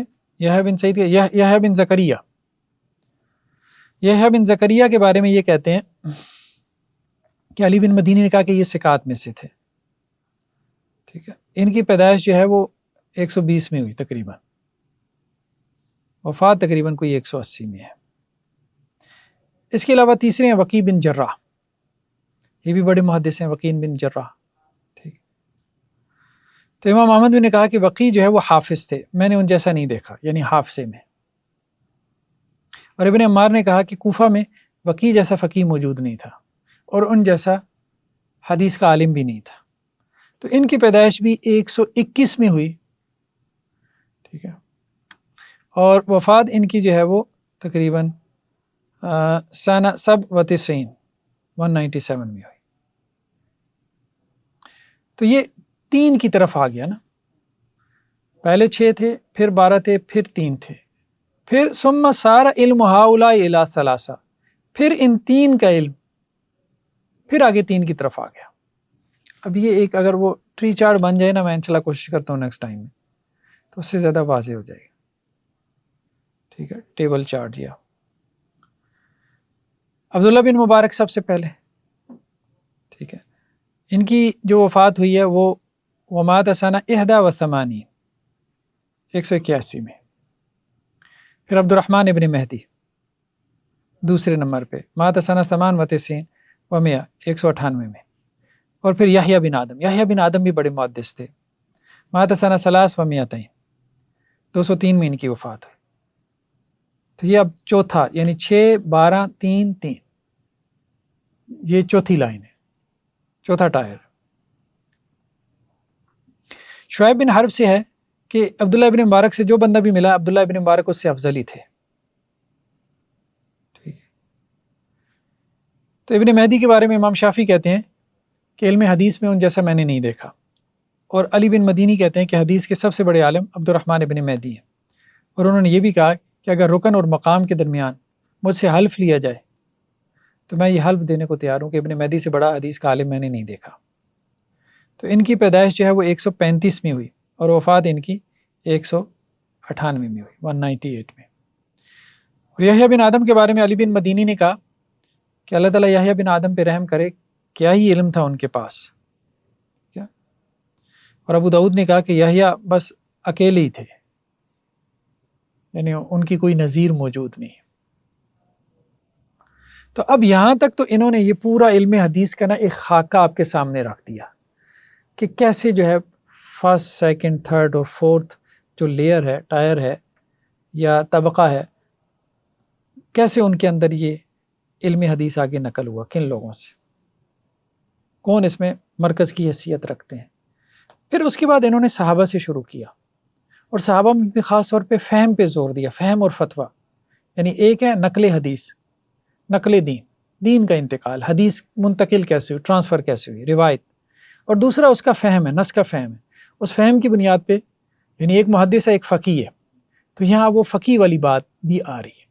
تو یہاں انہوں نے صحابہ سے شروع کیا کہ صحابہ میں کون تھے جو قاضی تھے، جو مفتی تھے، جو فقیہ تھے، وہ فقاہت آگے کیسے منتقل ہوئی ہے، اور اس فقہ کے علم میں مرکزی کردار کن کا رہا ہے، جیسے وہاں حدیث میں کن کا مرکزی کردار رہا ہے تو یہاں فقہ میں کن کا مرکزی کردار رہا ہے۔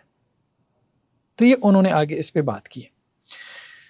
تو کہا کہ قضاء الامہ اربع، امت کے جو قاضی ہیں وہ 4 ہیں، حضرت عمر، علی، زید بن ثابت، ابو موسیٰ اشعری۔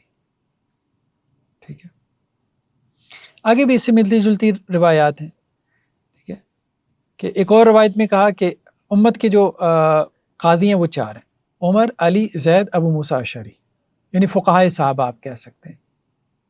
ٹھیک، اس کے علاوہ آپ دیکھیں تو بعض اور روایتیں بھی آپ کو مل جاتی ہیں جس میں یہ ہے کہ 6 تھے اصحاب رسول جو قاضی تھے، وہ 6 تھے، عمر، علی، عبداللہ بن مسعود، زید بن ثابت، ابو موسیٰ اشعری اور ابی بن کعب۔ زیادہ تذکرہ نا آپ کو ملے گا زید بن ثابت، عبداللہ بن مسعود اور حضرت علی کا، یا حضرت عمر، یا بعض نے عبداللہ بن عباس کو بھی شامل کیا ہے۔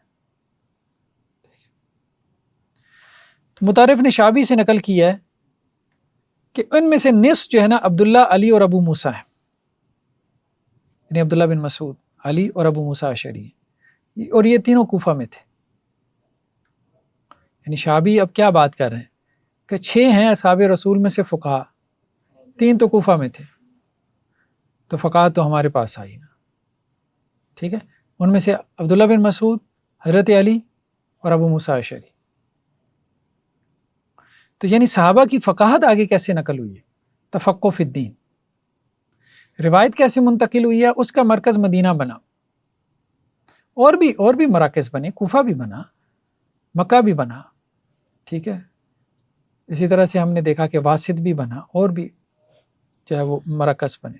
اور مسروق سے ہے کہ اصحاب رسول کا جو علم تھا وہ آپ یوں سمجھ لیں کہ 6 اصحاب رسول میں بند تھا، ان میں سے نصف جو تھے نا وہ کوفہ میں تھے، ابو موسیٰ اشعری، ٹھیک ہے، اور پھر انہوں نے ان میں سے ایک ابو موسیٰ اشعری تھی، پھر انہوں نے ان کے نام لیے عمر، علی، عبداللہ بن مسعود، ابو موسیٰ اشعری، ابی بن کعب اور زید بن ثابت، یعنی جن کا خاص طور پہ استفتاء میں کوئی کام ہے، روایت نہیں، نقل حدیث نہیں، استفتاء میں۔ ٹھیک ہے، حضرت عبداللہ بن عباس کا تفسیر میں ہے کام زیادہ، ویسے افتاء میں بھی ہے، افتاء میں بھی ہے، لیکن چونکہ وہ صغار صحابہ میں آ جاتے ہیں نا، ٹھیک ہے، تو اس لیے ان کا انہوں نے تذکرہ نہیں کیا، لیکن بہرحال ان کا بھی تذکرہ کرنا چاہیے۔ آگے اسی سے ملتی جلتی روایتیں، مسروق نے کہا کہ میں نے اصحاب رسول کا علم جو ہے نا اس کو سونگا، تو میں نے دیکھا کہ ان کا علم 6 لوگوں میں بند ہے، عمر، علی، عبداللہ، ابو دردہ، ابی بن کعب، زید بن ثابت۔ پھر میں نے دیکھا کہ ان 6 کا علم جو ہے وہ 2 میں ہے، علی اور عبداللہ بن مسعود میں۔ مسروق بھی اصل میں کوفہ میں تھے نا، عبداللہ بن مسعود بھی کوفہ میں تھے، حضرت علی بھی کوفہ میں تھے، تو انہوں نے کہا کہ اصحاب رسول کا علم آیا ہے کوفہ میں ہے۔ تو اب دیکھیں علی بن مدینی ہیں اصحاب الحدیث میں سے، لیکن یہ ساری باتیں نقل کر رہے ہیں، فقاہت کوفیوں میں ہے،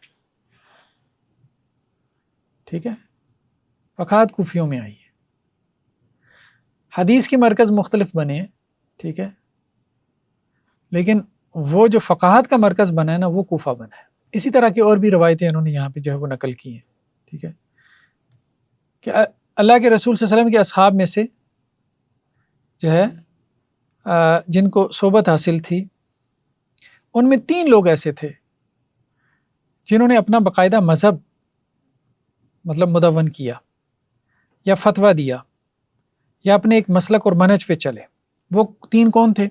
عبداللہ بن مسعود، زید بن ثابت اور عبداللہ بن عباس۔ اور یہ بات تھی کہ ان 3 کا کام نا کافی جامع ہے، کمپریہنسو قسم کا ہے، عبداللہ بن عباس کا، زید بن ثابت کا اور عبداللہ بن مسعود کا، یعنی اس سے آپ یوں کہہ سکتے ہیں کہ 3 مکاتب فکر وجود میں آ گئے، ٹھیک ہے، یہ بات کسی حد تک، یعنی ان کو شاگرد مل گیا نا، اصل میں ان کو شاگرد مل گیا ان تینوں کو۔ اصحاب عبداللہ بن مسعود، عبداللہ بن مسعود کو کون شاگرد ملے؟ جو کہ فتویٰ دیتے تھے ان کے فتویٰ کے مطابق اور ان کی قرات کے مطابق قرات کرتے تھے۔ علقمہ تھے، علقمہ بن قیس، اسود بن یزید تھے، مسروق تھے، عبیدہ سلمانی تھے، حارث بن قیس تھے، عمر بن شرابیل تھے۔ ٹھیک ہے، تو عبداللہ بن مسعود رضی اللہ عنہ کا جو علم تھا، جو ان کی فقاہت تھی، یہ آگے ان 6 شاگردوں میں منتقل ہوئی۔ یعنی عبداللہ بن مسعود کا جو فقہی مکتب فکر ہے وہ ان کے 6 شاگردوں نے سنبھالا، فقہی مکتب فکر۔ علقمہ کے بارے میں یہ کہتے ہیں کہ قابوس بن ابی زبیان کہتے ہیں کہ میں نے اپنے والد سے کہا کہ آپ علقمہ کے پاس جاتے ہو اور اصحاب محمد کو چھوڑ دیتے ہو، تو انہوں نے کہا کہ اصحاب محمد جو ہے وہ علقمہ سے سوال کرتے ہیں، یعنی علقمہ کا بڑا مقام تھا۔ ٹھیک ہے، اور یہ ابراہیم نخعی کے وہ بھی ہیں، اپنا ماموں بھی ہیں، خال ابراہیم النخعی۔ ٹھیک ہے، ٹھیک ہے، اسود بن یزید کے جو ہے چچا ہیں، عبد الرحمن بن یزید کے بھی چچا ہیں، اور ابراہیم نخعی کے ماموں ہیں، عبداللہ بن مسعود کے خاص شاگرد ہیں علقمہ۔ تو ان کی وفات ہوئی سنہ 62، یعنی یہ پہلے والے ہیں، پہلی صدی ہجری والے، 62 میں وفات ہوئی ان کی۔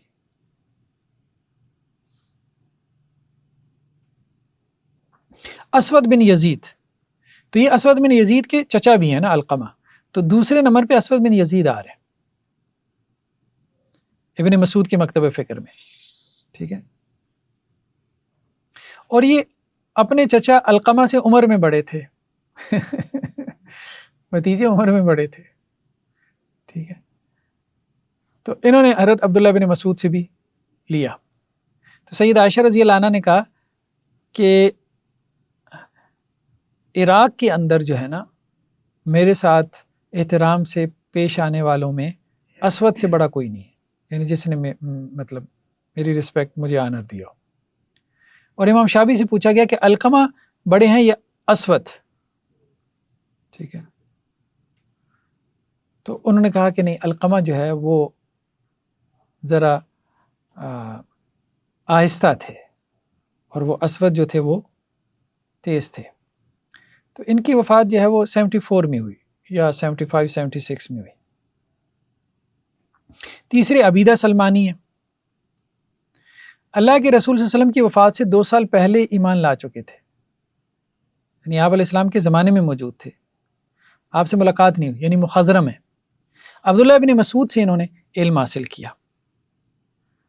ٹھیک ہے، تو ابو اسحاق سے ہے کہ یہ کہا جاتا تھا کہ کوفہ میں فرائض کے بارے میں جو ہے نا، ان سے بڑا عالم کوئی نہیں۔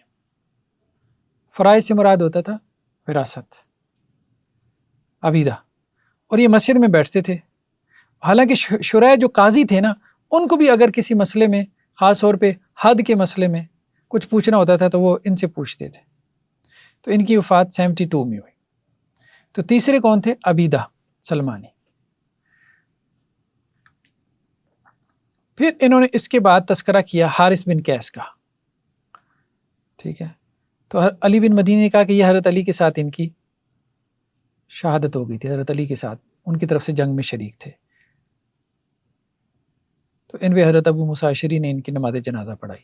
عمر بن شرابیل، انہوں نے بھی حضرت عبداللہ بن مسعود سے حدیث بیان کی۔ ٹھیک ہے، تو یہ حضرت عبداللہ بن مسعود کے شاگرد تھے۔ ابن سیرین نے بھی کہا کہ عبداللہ بن مسعود کے جو شاگرد تھے نا، وہ 5 تھے۔ کچھ ان میں سے ایسے ہیں جو عبیدہ سے شروع کرتے ہیں، یعنی عبیدہ سلمانی کو پہلے رکھتے ہیں اور حارث کو دوسرے نمبر پہ۔ کچھ ایسے ہیں جو حارث کو پہلے رکھتے ہیں، عبیدہ کو دوسرے نمبر پہ، اور تیسرے پہ مسروق کو رکھا جاتا ہے، پھر علقمہ اور شرح آتے ہیں۔ ٹھیک ہے، اور ان سب میں کوئی نہ کوئی عیب تھا۔ عجیب بات یہ ہے، حارث جو ہے وہ آور تھے، یعنی ابن مسعود کے خاص شاگردوں میں سے یہ خاص شاگرد ہیں۔ حارث آور تھے، مطلب یک چشم تھے، ایک آنکھ تھی ان کی۔ اور عبیدہ بھی آور تھے، عبیدہ سلمانی، ان کی بھی ایک آنکھ تھی۔ مسروق اہدب تھے، اہدمین قبڑے، جس کی نا وہ پیچھے سے آپ نے کبھی دیکھا نا، ہاں کب نکلا ہوتا ہے، قبڑا جسے کہتے ہیں۔ ٹھیک ہے، وکان علقمہ یقولون مقعدہ، اور علقمہ جو ہے یہ مقد مطلب جسے کہتے ہیں پیرالائزڈ ہو گیا، کوئی فالج ہو گیا اس کو، ٹھیک ہے، یعنی چلنے پھرنے میں دقت ہوتی ہو. اور شریح جو ہے کوسج تھے. کوسج کہتے ہیں کہ جس کی داڑھی کے نا یہاں پہ بس چند ایک بال ہو، داڑھی نہ ہو اس کی. کبھی آپ نے دیکھا ہو کوئی بندہ جس کے پاس ہاں دو چار جو ہے وہ بال ہوتے ہیں، تو وہ کوسج تھے. ٹھیک ہے. تو شریح جو ہے نا، شریح بن حارث کندی اللہ کے نبی صلی اللہ علیہ وسلم کے زمانے میں موجود تھے، ہاں لیکن آپ کو دیکھا نہیں. قاضی شریح کے نام سے معروف ہے نا. یہ مخضرم ہے، 60 سال تک قاضی رہے، 60 سال تک. حضرت عمر کے زمانے میں حضرت عثمان، حضرت علی، حضرت معاویہ اور سب نے ان کو قاضی بنایا. مطلب آپ دیکھیں نا، یہ بڑی عجیب بات ہے، سب نے ان کو قاضی بنایا. ٹھیک ہے. حجاج کے زمانے میں انہوں نے استعفیٰ دیا جبکہ ان کی عمر 120 سنہ 120 سال تھی، لمبی عمر پائی. اور 1 سال بعد پھر ان کی وفات ہوئی. کوفہ اور بصرہ کے قاضی تھے. قاضی شریح بہت معروف ہیں، ان کے مقدمات بڑے معروف ہیں، تاریخ میں ملتے ہیں. ٹھیک ہے. یہ قاضی شریح یہی کہہ رہے ہیں عبداللہ بن مسعود کے شاگردوں میں سے. ٹھیک ہے. تو یہ کوفہ اور بصرہ کے قاضی تھے نا، کوفہ اور بصرہ کے قاضی تھے. بصرہ بھی عراق میں ہے، کوفہ بھی عراق میں ہے. تو ابھی تک وہ حضرت عبداللہ بن مسعود کی جو ہے نا اس کو وہ کھول رہے ہیں نا. ٹھیک ہے، شاگردوں کی بات کو. بلکہ یہاں ایک اور روایت لے کے ہیں کہ اعمش نے یہ بات کہی کہ اصحاب عبداللہ جو تھے نا ہر ایک میں کوئی نہ کوئی عیب تھا. شریح کوسج تھے، علقمہ آرج تھے، لنگڑے تھے. ٹھیک ہے. مسروق کبڑے تھے، عبیدہ آور تھے، یک چشم تھے. ابراہیم بھی یک چشم تھے، اور مغیرہ آما تھے، اندھے تھے. اور مجھے سب سے محبت ہے اور میں آمش ہوں. یہ خود آمش بھی ایک عیب ہے. آمش اس کو کہتے ہیں کہ جس کی آنکھوں سے ہر وقت پانی آتا ہو، آنکھیں خراب رہتی ہیں نا جیسے کچھ لوگوں کی. ہاں، شوب چشم. ٹھیک ہے. تو محمد ابن سیرین سے ہے کہ اصحاب عبداللہ جن کے برابر کوئی نہیں 5 تھے، تو انہوں نے شروع کیا حارث ہمدانی سے، دوسرے نمبر پہ عبیدہ سلمانی کو رکھا. کچھ ایسے ہیں جو پہلے عبیدہ کو رکھتے ہیں، پھر حارث کو رکھتے ہیں، پھر علقمہ، پھر مسروق، پھر شریح. لیکن سب جو ہے وہ شریح کو سب سے آخر میں رکھتے ہیں. ٹھیک ہے، قاضی شریح کو. تو ابن سیرین نے جو ہے وہ ان کو 5 ہی بنایا. تو ایک اور ابراہیم نخی نے جو ہے وہ اس حوالے سے یہ بات کہی ہے کہ اصحاب عبداللہ جو ہے وہ 6 تھے جو فتویٰ دیتے تھے: علقمہ، اسود، مسروق، عبیدہ، عمر بن شرابیل اور حارث. تو خیر یہ لمبی چوڑی جو ہے وہ بحث ہے جس میں انہوں نے جو ہے یہ تذکرہ کیا ہے. تو حارث آور کے بارے میں انہوں نے کہا کہ ان کی جو روایت اور ان کا مذہب ہے نا وہ حضرت علی بن ابی طالب والا ہے. حضرت عبداللہ بن مسعود سے تو ان کی صرف 2 حدیثیں ہیں. ٹھیک ہے. تو یہ بات انہوں نے تذکرہ. تو یہ حضرت عبداللہ ابن مسعود کی بات ہی کھول رہے ہیں، ان کی فقہ آگے جو ہے وہ کن لوگوں تک پہنچی. ٹھیک ہے. تو اصحاب عبداللہ 6 تھے. پھر آگے ان سے یعنی انہوں نے فتوے کی ٹریننگ لی، ان 6 نے حضرت عبداللہ بن مسعود سے. پھر ان 6 سے آگے کنہوں نے ٹریننگ لی؟ ابراہیم نخی نے. تو ابراہیم جن سے ملے ان میں اسود بن یزید تھے، علقمہ تھے، مسروق تھے، عبیدہ تھے. 4 تو ہو گئے. لیکن حارث بن قیس سے انہوں نے نہیں سنا، اور عمر بن شرابیل سے. ٹھیک ہے. اور اسی طرح عامر یعنی عامر جو امام شعبی ہے، انہوں نے بھی سب سے سنا سوائے حارث بن قیس کے، کیونکہ حارث بن قیس حضرت علی کے ساتھ کیا ہو گئے تھے؟ شہید ہو گئے تھے. تو 6 اصحاب عبداللہ میں سے 5 یا 4 سے آگے علم جو ہے ابراہیم نخی کو اور امام شعبی کو پہنچا. ٹھیک ہے.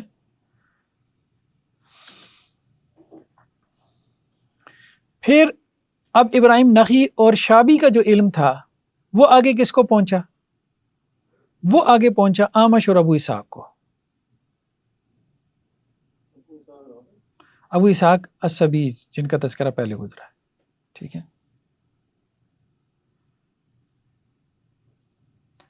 تو یہ آگے انہوں نے اس کی مزید کچھ تفصیل بیان کی ہے. اور پھر اس کے بعد جو ہے یہ علم کس کے پاس آیا؟ سفیان ثوری کے پاس. ٹھیک ہے. جو ان کے مذہب کے مطابق جو ہے وہ فتویٰ دیتے تھے، سفیان ثوری. تو یہاں پہ یہ بات نیچے انہوں نے کی ہے کہ سفیان ثوری نے جو ہے وہ یہ فتاویٰ اور آثار کا علم کس سے حاصل کیا؟ ابو اسحاق سبیع سے اور اعمش سے، ٹھیک ہے، اور اعمش اور ابو اسحاق سبیع نے آگے ابراہیم نخعی اور شابی سے، اور انہوں نے اوپر آگے علقمہ اور اسود بن یزید، اور انہوں نے عبداللہ بن مسعود سے۔ تو یہ اس طرح سے جو ہے وہ چین چلی ہے یہ، اور سفیان ثوری سے پھر یحییٰ بن سعید القطان نے لیا، کیونکہ یحییٰ بن سعید القطان سفیان ثوری کے مذہب پہ عمل کرتے تھے۔ تو یہ بیسیکلی فقہی مذہب کا تسلسل ہے، لیکن اب زیادہ فقہی مذہب نہیں لیا جاتا، سفیان ثوری کا بھی نہیں لیا جاتا، مطلب اہل الحدیث نہیں لیتے، ٹھیک ہے۔ ہاں ان کا فقہی مذہب جو ہے نا وہ زیادہ ادھر ہے اس کا جھکاؤ، ہاں اب بات سمجھ رہے، باقی ہیں یہ محدثین کے طبقے میں سے، یہی سفیان ثوری وغیرہ، یحییٰ بن سعید القطان صاحب الحدیث ہے نا، صاحب الرائے نہیں ہے۔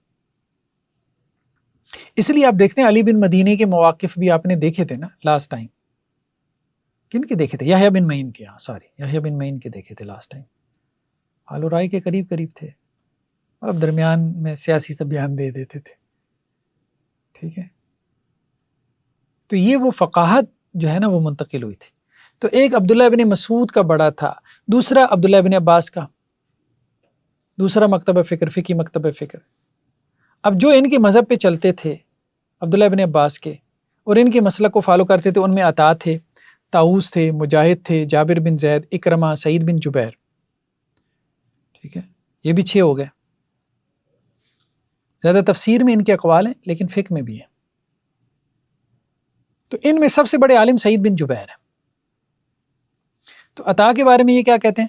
عطا کے بارے میں کہا گیا کہ مناسک حج کے بارے میں سب سے زیادہ علم ان کے پاس تھا، بلکہ بنو امیہ کے زمانے میں تو باقاعدہ ایک پکارنے والا پکارتا تھا کہ عطا بن ابی رباح کے علاوہ کوئی حج کے مسئلے میں فتویٰ نہیں دے گا، ٹھیک ہے۔ تو ابن سعد نے یہ کہا کہ عطا جو تھے نا وہ اسود آور تھے۔ اچھا عجیب بات یہ ہے کہ یہ سارے بڑے کوئی نہ کوئی عیب تھا، کالے اور یک چشم، آرج، لنگڑے بھی، ٹھیک ہے۔ پھر اس کے بعد اندھے بھی ہو گئے، نابینا بھی ہو گئے، مطلب اتنی معذوریوں کے بعد اب آپ دیکھیں، ٹھیک ہے۔ اور اہل مکہ کا فتویٰ جو ہے وہ ان کے اوپر ختم ہوتا تھا۔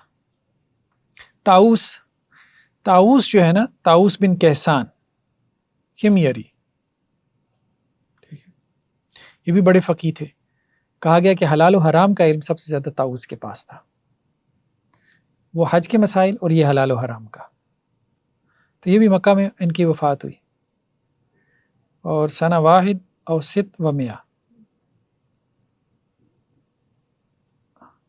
106 میں یا 101 میں۔ مجاہد بن جبیر بھی کہا گیا، ٹھیک ہے۔ تو حضرت عباس رضی اللہ عنہ سے، عبداللہ بن عباس رضی اللہ عنہ سے 30 مرتبہ قرآن پڑھا۔ تو حماد کہتے ہیں کہ میں عطا، طاؤس اور مجاہد سے ملا، تو ان میں سب سے بڑا عالم میں نے مجاہد کو پایا۔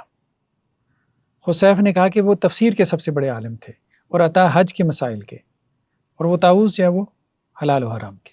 تو ان کے اپنے تخصصات تھے۔ ابن سعد نے کہا کہ کثیر الحدیث تھے، اور سجدے کی حالت میں ان کی وفات ہوئی، کوئی تقریباً 100 کے قریب یا 101 میں۔ مجاہد۔ چوتھے کون تھے؟ جابر بن زید، پھر اکرمہ۔ جابر بن زید ابو الشعثاء ازدی بھی ان کو کہتے ہیں، اس نام سے بھی معروف تھے۔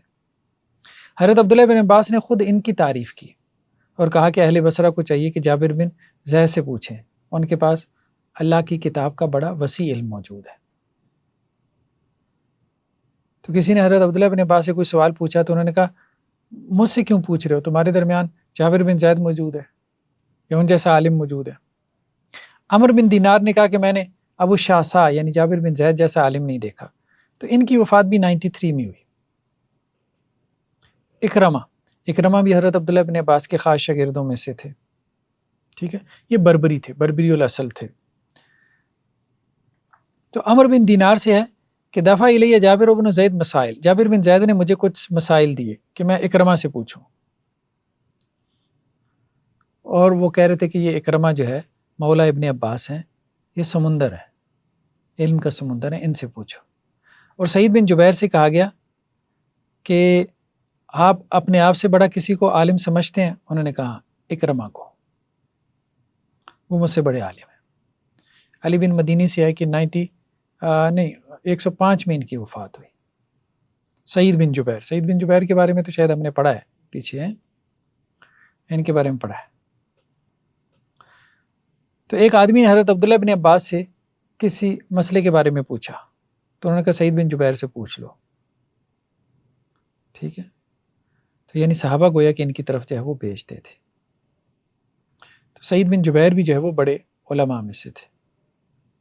اور جب عبداللہ بن عباس جب ان کے پاس اہل کوفہ آ کے مسئلے پوچھتے تھے تو وہ اہل کوفہ سے یہ کہتے تھے کہ تمہارے درمیان میں ابن دہما موجود ہے، یعنی ابن ام دہما، یعنی یہی سعید ابن جبیر، ان سے پوچھو۔ تو خصیف نے یہ بات بھی کہی ہے کہ طلاق کے مسائل سب سے زیادہ سعید ابن مسیب جانتے تھے، حج کے عطا اور حلال و حرام کے طاؤس اور تفسیر کے مجاہد، اور ان سب کے جامع سعید بن جبیر تھے۔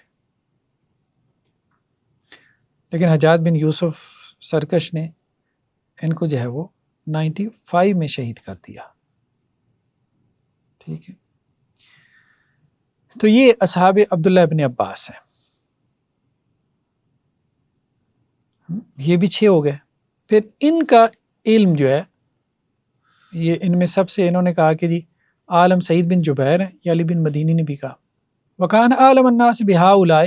اچھا، اب ان کا علم جو ہے وہ عمر بن دینار کے پاس آیا، اور وہ عبداللہ بن عباس اور ان کے اصحاب کو بہت پسند کرتے تھے۔ عمر بن دینار حدیث والی ہیں، ٹھیک ہے۔ تو یہ مکہ میں ہے نا، اب یہ مکہ میں، یہ عبداللہ بن مسعود جو ہے وہ ان کا مکتب فکر کوفہ میں پروان چڑھا، عبداللہ ابن عباس کا یہ مکہ میں پروان چڑھا، یہ طاؤس وغیرہ یہ سارے مکہ میں تھے، ٹھیک ہے۔ ثم کان ابن جریج، پھر اس کے بعد ابن جریج اور سفیان بن عیینہ، یہ بھی بہت محبت کرتے تھے عبداللہ بن عباس کے اصحاب سے، اور ان کے طریقے کو بھی بہت پسند کرتے تھے۔ تو ابن جریج نے طاؤس سے سنا اور مجاہد سے، ٹھیک ہے، لیکن جابر بن زید، اکرمہ اور سعید بن جبیر سے ان کی ملاقات نہیں۔ تو عمر بن دینار، پھر ابن جریج اور سفیان بن عیینہ۔ پھر اس کے بعد جو ہے، اس کے بعد مطلب تیسرا انہوں نے شروع کر دیا کہ حضرت زید بن ثابت، ان کے اصحاب کا تذکرہ آ گیا، ٹھیک ہے۔ اب جو ان کے مطابق فتویٰ دیتے تھے ان میں سعید بن مسیب، یعنی 12 لوگ تھے، سعید بن مسیب ہیں، عروہ بن زبیر ہیں، قبیصہ بن زویب ہیں، خارجہ بن زید ہیں، سلیمان بن یسار ہیں، ابان بن، یہ مدینہ میں تھے۔ وہ اصحابی جو ہے وہ عبداللہ بن عباس مکہ میں تھے، اصحاب زید بن ثابت یہ مدینہ میں تھے، ٹھیک ہے۔ تو 3 گویا کہ فقہی اسکول آف تھاٹ بنے، اور عبید اللہ بن عبداللہ، قاسم بن محمد، سالم بن عبداللہ، ابو بکر بن عبد الرحمن، ابو سلمہ بن عبد الرحمن، ان میں فقہائے 7 بھی ہیں مدینہ کے 7 فقہا جو معروف ہیں، طلحہ بن عبداللہ، ٹھیک ہے۔ یہ ساری انہوں نے نیچے کے بن عوف و نافع بن جبیر بن مطعم، یہ نیچے انہوں نے اس کی تفصیل بیان کی ہوئی ہے۔ تو یہ ان تک یہ بات آ گئی، ٹھیک ہے۔ سعید بن مسیب احد الفقہاء 7، فقہائے 7 میں سے ایک ہیں، یعنی مدینہ کے 7 فقہا معروف ہیں، ان کو فقہائے 7 کہتے ہیں۔ حضرت عمر رضی اللہ عنہ کی خلافت میں ابھی 2 سال باقی تھے تو ان کی پیدائش ہوئی۔ یہ خود کہتے تھے کہ رسول اللہ صلی اللہ علیہ وسلم کے فیصلوں، ابو بکر اور عمر کے فیصلوں کا علم مجھ سے زیادہ کسی کے پاس نہیں، انہوں نے ان کے فیصلے اکٹھے کیے تھے، جمع کیے تھے، ٹھیک ہے۔ عروہ بن زبیر، یہ بھی فقہائے مدینہ میں سے ہیں، ٹھیک ہے۔ تو عمر بن عبد العزیز جو خلیفہ راشد بھی ہیں، انہوں نے کہا کہ عروہ بن زبیر سے بڑا عالم میں نے نہیں دیکھا، اور زہری نے بھی کہا کہ وہ تو ایک سمندر تھے، ٹھیک ہے۔ قبیصہ بن زویب، یہ بھی بڑے امام ہیں، فقیہ ہیں، ٹھیک۔ تو ان کے والد جو تھے نا وہ اللہ کے نبی صلی اللہ علیہ وسلم کے جو ہے وہ ساتھیوں میں سے تھے۔ تو امام شابی نے کہا کہ قبیصہ جو ہے وہ حضرت زید بن ثابت کے فیصلوں کو سب سے زیادہ جانتے تھے۔ خارجہ بن زید یہ بھی فقہائے سبع میں سے ہے، 7 میں سے اب یہ تیسرے کا نام آ گیا، ٹھیک ہے، یہ بھی فقہائے سبع میں سے ہیں، یعنی مدینہ کے اندر جو 7 فقہا، سلیمان بن یسار، ٹھیک ہے، یہ بھی عالم مدینہ اور مفتی مدینہ ہے، اور بڑے جو ہے وہ علماء میں سے تھے، ٹھیک ہے۔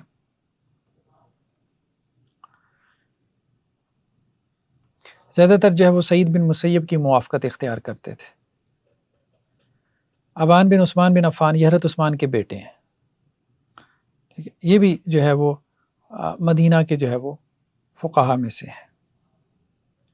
اور عبید اللہ بن عتبہ بن مسعود یہ بھی فقیہ ہیں، یہ بھی فقہائے سبع میں سے ایک ہے، ٹھیک ہے۔ امام زہری نے کہا کہ یہ بھی علم کے سمندروں میں سے ایک سمندر تھے، یہ شاعر بھی تھے، اور ادب کا بھی اچھا ذوق تھا ان کا۔ قاسم بن محمد بن ابی بکر الصدیق حضرت ابو بکر صدیق کے پوتے تھے، محمد بن ابی بکر کے بیٹے قاسم، یہ بھی فقیہ تھے، ٹھیک ہے، مدینہ کے فقہا میں سے تھے۔ علی بن مدینی کا کہنا یہ ہے کہ ان کی 200 حدیثیں ہیں، ٹھیک ہے۔ ابو بکر بن عبد الرحمن بن حارث یہ بھی فقہائے سبع میں سے ایک ہیں۔ ابو سلمہ بن عبد الرحمن بن عوف، عبد الرحمن بن عوف کے بیٹے ہیں ابو سلمہ، ٹھیک ہے، یہ بھی کبیر تابعین میں سے ہیں۔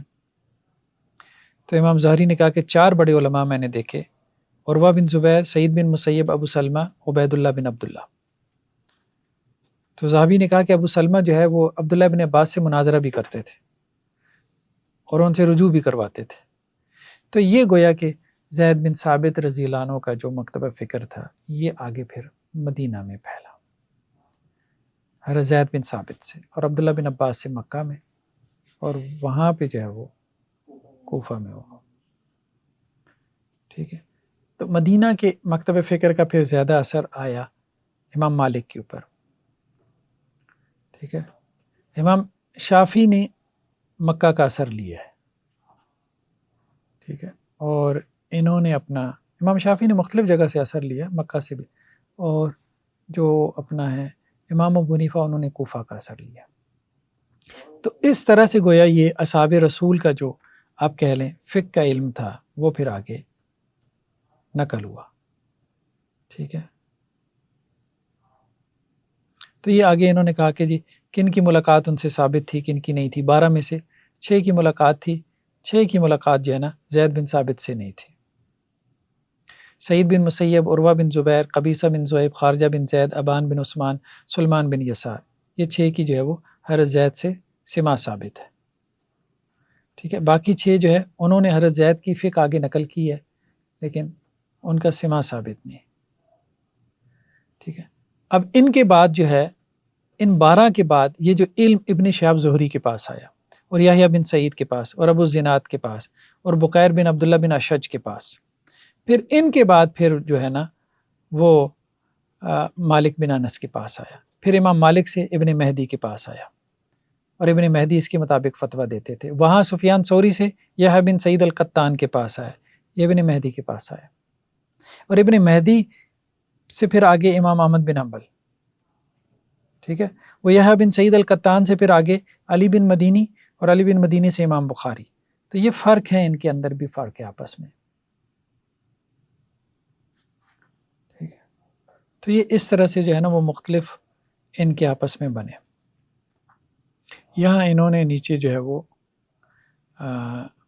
ان کے کچھ یحییٰ بن سعید انصاری، یحییٰ بن سعید انصاری بھی مدینہ کے بڑے علماء میں سے ہیں، ابن شہاب زہری کی طرح، ٹھیک ہے۔ یہ فقہائے سبع کے شاگرد ہیں، قاضی بھی رہے، اور انما الاعمال بالنیات اس کے راوی ہیں، غریب روایت ہے نا، ٹھیک ہے، کوئی تقریباً 200 کے قریب ان کی روایتیں ہیں۔ سفیان ثوری نے کہا کہ یحییٰ بن سعید الانصاری جو ہے وہ اہل مدینہ کے ہاں زہری سے بھی بڑے امام تھے۔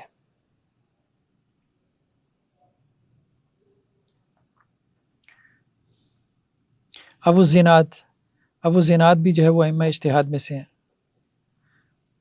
تو امام احمد نے کہا کہ سفیان ثوری ابو الزناد کو امیر المومنین فی الحدیث کہتے تھے۔ تو عبد ربی بن سعید نے کہا کہ ابو زناد جب مسجد نبوی میں داخل ہوتے تو ان کے شاگرد ان کے ساتھ ہوتے تھے، ایسے جیسے کسی سلطان کے ساتھ اس کے سائلین ہوتے ہیں۔ کوئی ان سے حساب کا سوال کرتا تو اس کو جواب دیتے، شعر کا سوال کرتا اس کو جواب دیتے، حدیث کا سوال کرتا اس کو جواب دیتے، ہر چیز کا گویا کہ ان کے پاس ہے۔ ابو زناد، ٹھیک ہے۔ بکیر بن عبداللہ بن اشج، یہ بھی امام تھے، ثقہ حافظ تھے، ابو یوسف ان کی کنیت تھی، ٹھیک ہے۔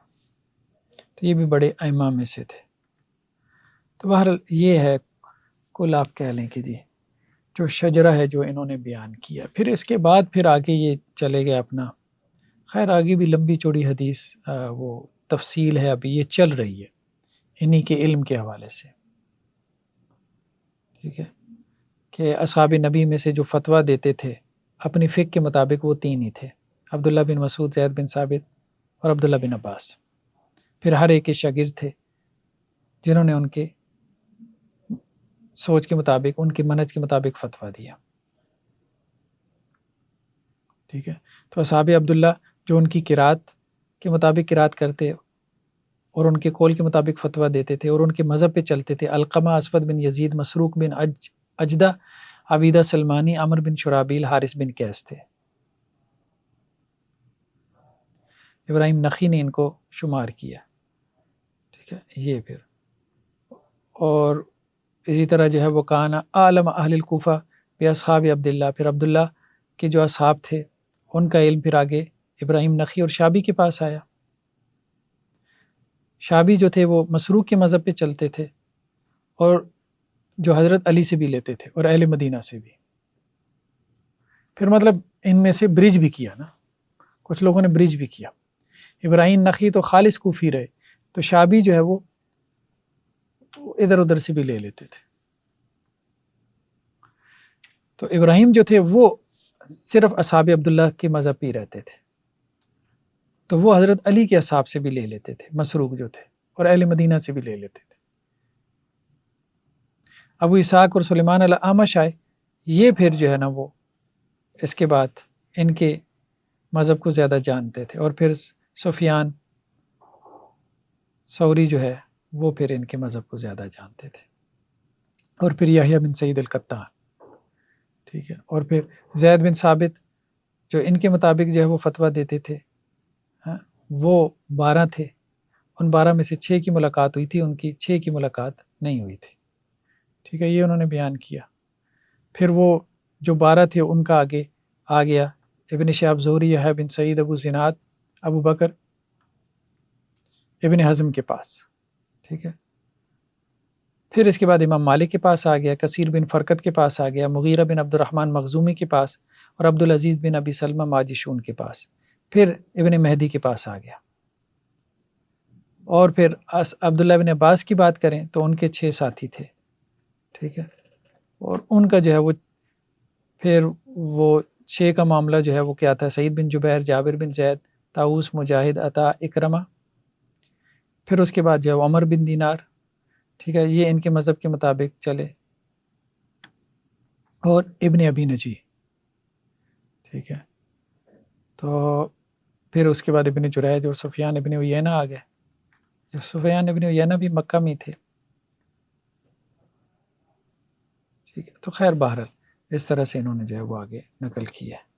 ومن روا عن زید بن ثابت ممن لقیہ، لمبی چوڑی جو ہے نا وہ فہرست ہے۔ تو کتاب آگے شروع ہوتی ہے، تو کتاب میں جو ہے کتاب ابھی شروع نہیں، ابھی مقدمہ ہی شروع، ابھی مقدمہ ہی چل رہا ہے، علم کی بنیاد بیان ہو رہی ہے، ابھی کتاب تو آگے چل کے شروع ہوگی۔ اس کو چھوٹا کریں نا تو شاید آگے کو کہیں مل جائے۔ ہاں یہاں سے میرے خیال میں انہوں نے شروع کیا، یہاں سے قیس بن ابی حازم، قیس بن ابی حازم، سامع من ابی بکر و عمر و عثمان و علی و سعد بن ابی وقاص و زبیر و طلحہ، ان سے قیس بن ابی حازم نے سنا ہے، ٹھیک ہے۔ تو حضرت علی بن مدینی سے کہا گیا کہ کیا ان سب سے قیس بن ابی حازم نے سنا؟ انہوں نے کہا ہاں، سامع منہم سماع ولولا ذلک لم نعد له سماع، اگر ایسا نہ ہوتا تو ہم سماع ان کا نقل نہ کرتے. ان سب سے انہوں نے سنا ہے. علی بن مدینی سے کہا گیا کہ کیا یہ جنگ جمل میں حاضر تھے؟ انہوں نے کہا نہیں، یہ عثمانی تھے. اب بظاہر یہ ایک جملہ ہے، ٹھیک ہے. اصل میں وہ جو روایت ہے نا ہواب کے کتوں پہ بھونکنے والی روایت، اس کا راوی قیس بن ابی حازم ہے. وہ جنگ جمل کا واقعہ ہے. تو وہ یہ کہتا ہے کہ ہواب کے جب کنویں کے پاس پہنچا نا تو پھر کتے بھونکے. تو علی بن مدینی کیا کہہ رہے ہیں کہ یہ جنگ جمل میں موجود ہی نہیں تھا، یہ تو عثمانی تھا. ٹھیک ہے، یہ جنگ جمل میں موجود نہیں تھا. تو جب جنگ جمل میں یہ موجود نہیں تھا تو وہ پھر وہ روایت جو ہے نا معتبر نہیں. وہ روایت صحیح نہیں، اسی وجہ سے یہی جرح کی جاتی ہے نا کہ وہ جنگ جمل میں تھا ہی نہیں، اور اس نے جس موقع پہ بیان کی یعنی اس کی طرف نسبت کی جاتی ہے نا، قیس بن ابی حازم کی طرف نسبت کی جاتی ہے کہ اس نے اس موقع پہ کہا کہ جب وہ لشکر جو ہے نا جب وہ گزرا ہے ہاں تو ہواب کے کتوں کے بھونکنے کی آواز آئی ہے جب وہاں سے، تو وہ وہاں موجود ہی نہیں تھا تو وہ کیسے نقل کر سکتا ہے. جو جنگ جمل میں موجود نہیں تھا یہ عثمانی تھا، یہ عثمانی سے کیا مراد ہے؟ ہاں، حضرت عثمان کی جو حمایت کرنے والے تھے تو ان کو عثمانی کہہ دیا کرتے تھے. حضرت عثمان کی جو حمایت کرنے والے تھے وہ تو حضرت امیر معاویہ کے ساتھی بن گئے نا. ہاں، حضرت امیر معاویہ کے ساتھی بن، ایسے ہی ہے نا. سوال کرنے والے نے سوال یہ کیا تھا نا کہ حضرت علی کی طرف سے شامل تھا کہ نہیں تھا، ویسے انہوں نے کہا کہ شامل ہی نہیں تھا، عثمانی تھا، اس لیے وہ اس جنگ میں. یہ علت آ گئی کہ اس طرح کی روایت کوئی بھی ان سے آئے گی تو اس کو ہم مانیں گے نہیں، یہی علت ایک طرف سے بیان کی جائے گی. وہ یہی کہہ رہے ہیں نا کہ جنگ جمل میں چونکہ ان کی حاضری نہیں تھی تو جنگ جمل کے حوالے سے کوئی واقعہ نقل کرتے ہیں اگر تو وہ معتبر نہیں ہوگا کیونکہ یہ وہاں موجود نہیں تھے جنگ جمل میں. اس کے علاوہ ان سے تو ان کی سماع ثابت ہے نا ان سب سے، ٹھیک ہے. اور یہاں پہ یہ بھی آ گئی وَرَأَيْتُ أَسْمَاءَ ابنۃ ابی بکر، اسماء بنت ابی بکر کو میں نے دیکھا ہے، روایت نہیں لی، دیکھا ہے. ٹھیک ہے. تو یہ روایت جو ہے نا قیس بن ابی حازم، ایک منٹ میں نکالتا ہوں اگر ابھی نکل آتی ہے تو دیکھ لیتے ہیں اس کو. ہاں یہ روایت ہے نا، یہ مسند احمد میں ہے نا. حدثنا یحییٰ عن اسماعیل حدثنا قیس، یہ ہے راوی قیس بن ابی حازم. قال، اس نے یہ بات کہی قیس بن ابی حازم نے، لما اقبلت عائشہ تو بلغت میاہ بنی عامر لیلا، جب سید عائشہ جو ہے وہ وہاں بنو عامر کے چشموں پہ پہنچی، پانیوں پہ پہنچی، مطلب اپنے لشکر کے ساتھ. نبحت الکلاب، تو کتے بھونکے، ٹھیک ہے نا. تو قالت سید عائشہ نے کہا ایو مائن ھذا، یہ کون سا پانی ہے، کون سی جگہ؟ انہوں نے کہا کہ جی ہواب کا چشمہ ہے. قالت ما اظننی الا انی راجعہ، تو انہوں نے کہا میرا گمان یہ ہے کہ مجھے واپس لوٹ جانا چاہیے. تو ان میں سے بعض نے کہا نہیں بلکہ آپ آگے بڑھیں، ٹھیک ہے، مسلمان یہی چاہتے ہیں تاکہ آپ لوگوں کے مابین صلح کروائیں. تو سید عائشہ نے کہا کہ آپ علیہ السلام نے ایک دن کہا تھا کہ ہواب کے جو کتے ہیں نا تم میں سے کسی ایک کے اوپر بھونکیں گے، اور اس دن جو ہے وہ اس کی کیا کیفیت ہوگی. ٹھیک ہے. تو اب یہاں پہ اب یہی مسئلہ ہے نا کہ یہاں پہ یہ جو ہے نا قیس بن ابی حازم، اس کے بارے میں علی بن مدینی یہ کہہ رہے ہیں کہ یہ جو ہے وہ اس جنگ جمل میں، یہ جنگ جمل کا واقعہ ہے نا، وہ باقاعدہ جو ہے وہ بیان کر رہا ہے نا کہ لما اقبلت عائشہ بلغت میاہ بنی عامر، کہ اس جگہ پہ پہنچی. تو جو اس میں حاضر ہوگا اس کو ہی پتہ ہوگا نا کہ یہاں پہنچے تو یہ واقعہ ہوا، اور وہ وہاں پہ موجود نہیں. ٹھیک ہے. تو یہاں اگرچہ انہوں نے لکھا ہوا ہے کہ اسناد صحیح، ٹھیک ہے، یحییٰ سے مراد یحییٰ بن سعید القطان ہے، اسماعیل سے مراد ابن ابی خالد ہے، اور قیس سے مراد ابن ابی حازم ہے. ٹھیک ہے. تو قال علی یحییٰ بن سعید القطان قیس ابن ابی حازم منکر الحدیث ہے. پھر اس کی کچھ جو ہے وہ منکر روایات بھی یحییٰ نے بیان کی، جن میں سے ایک حواب کے کتوں والی روایت ہے. یعنی یحییٰ بن سعید القطان جو خود یہ نقل کر رہے ہیں، وہ خود کہہ رہے ہیں کہ جی یہ روایت منکر ہے اس کی.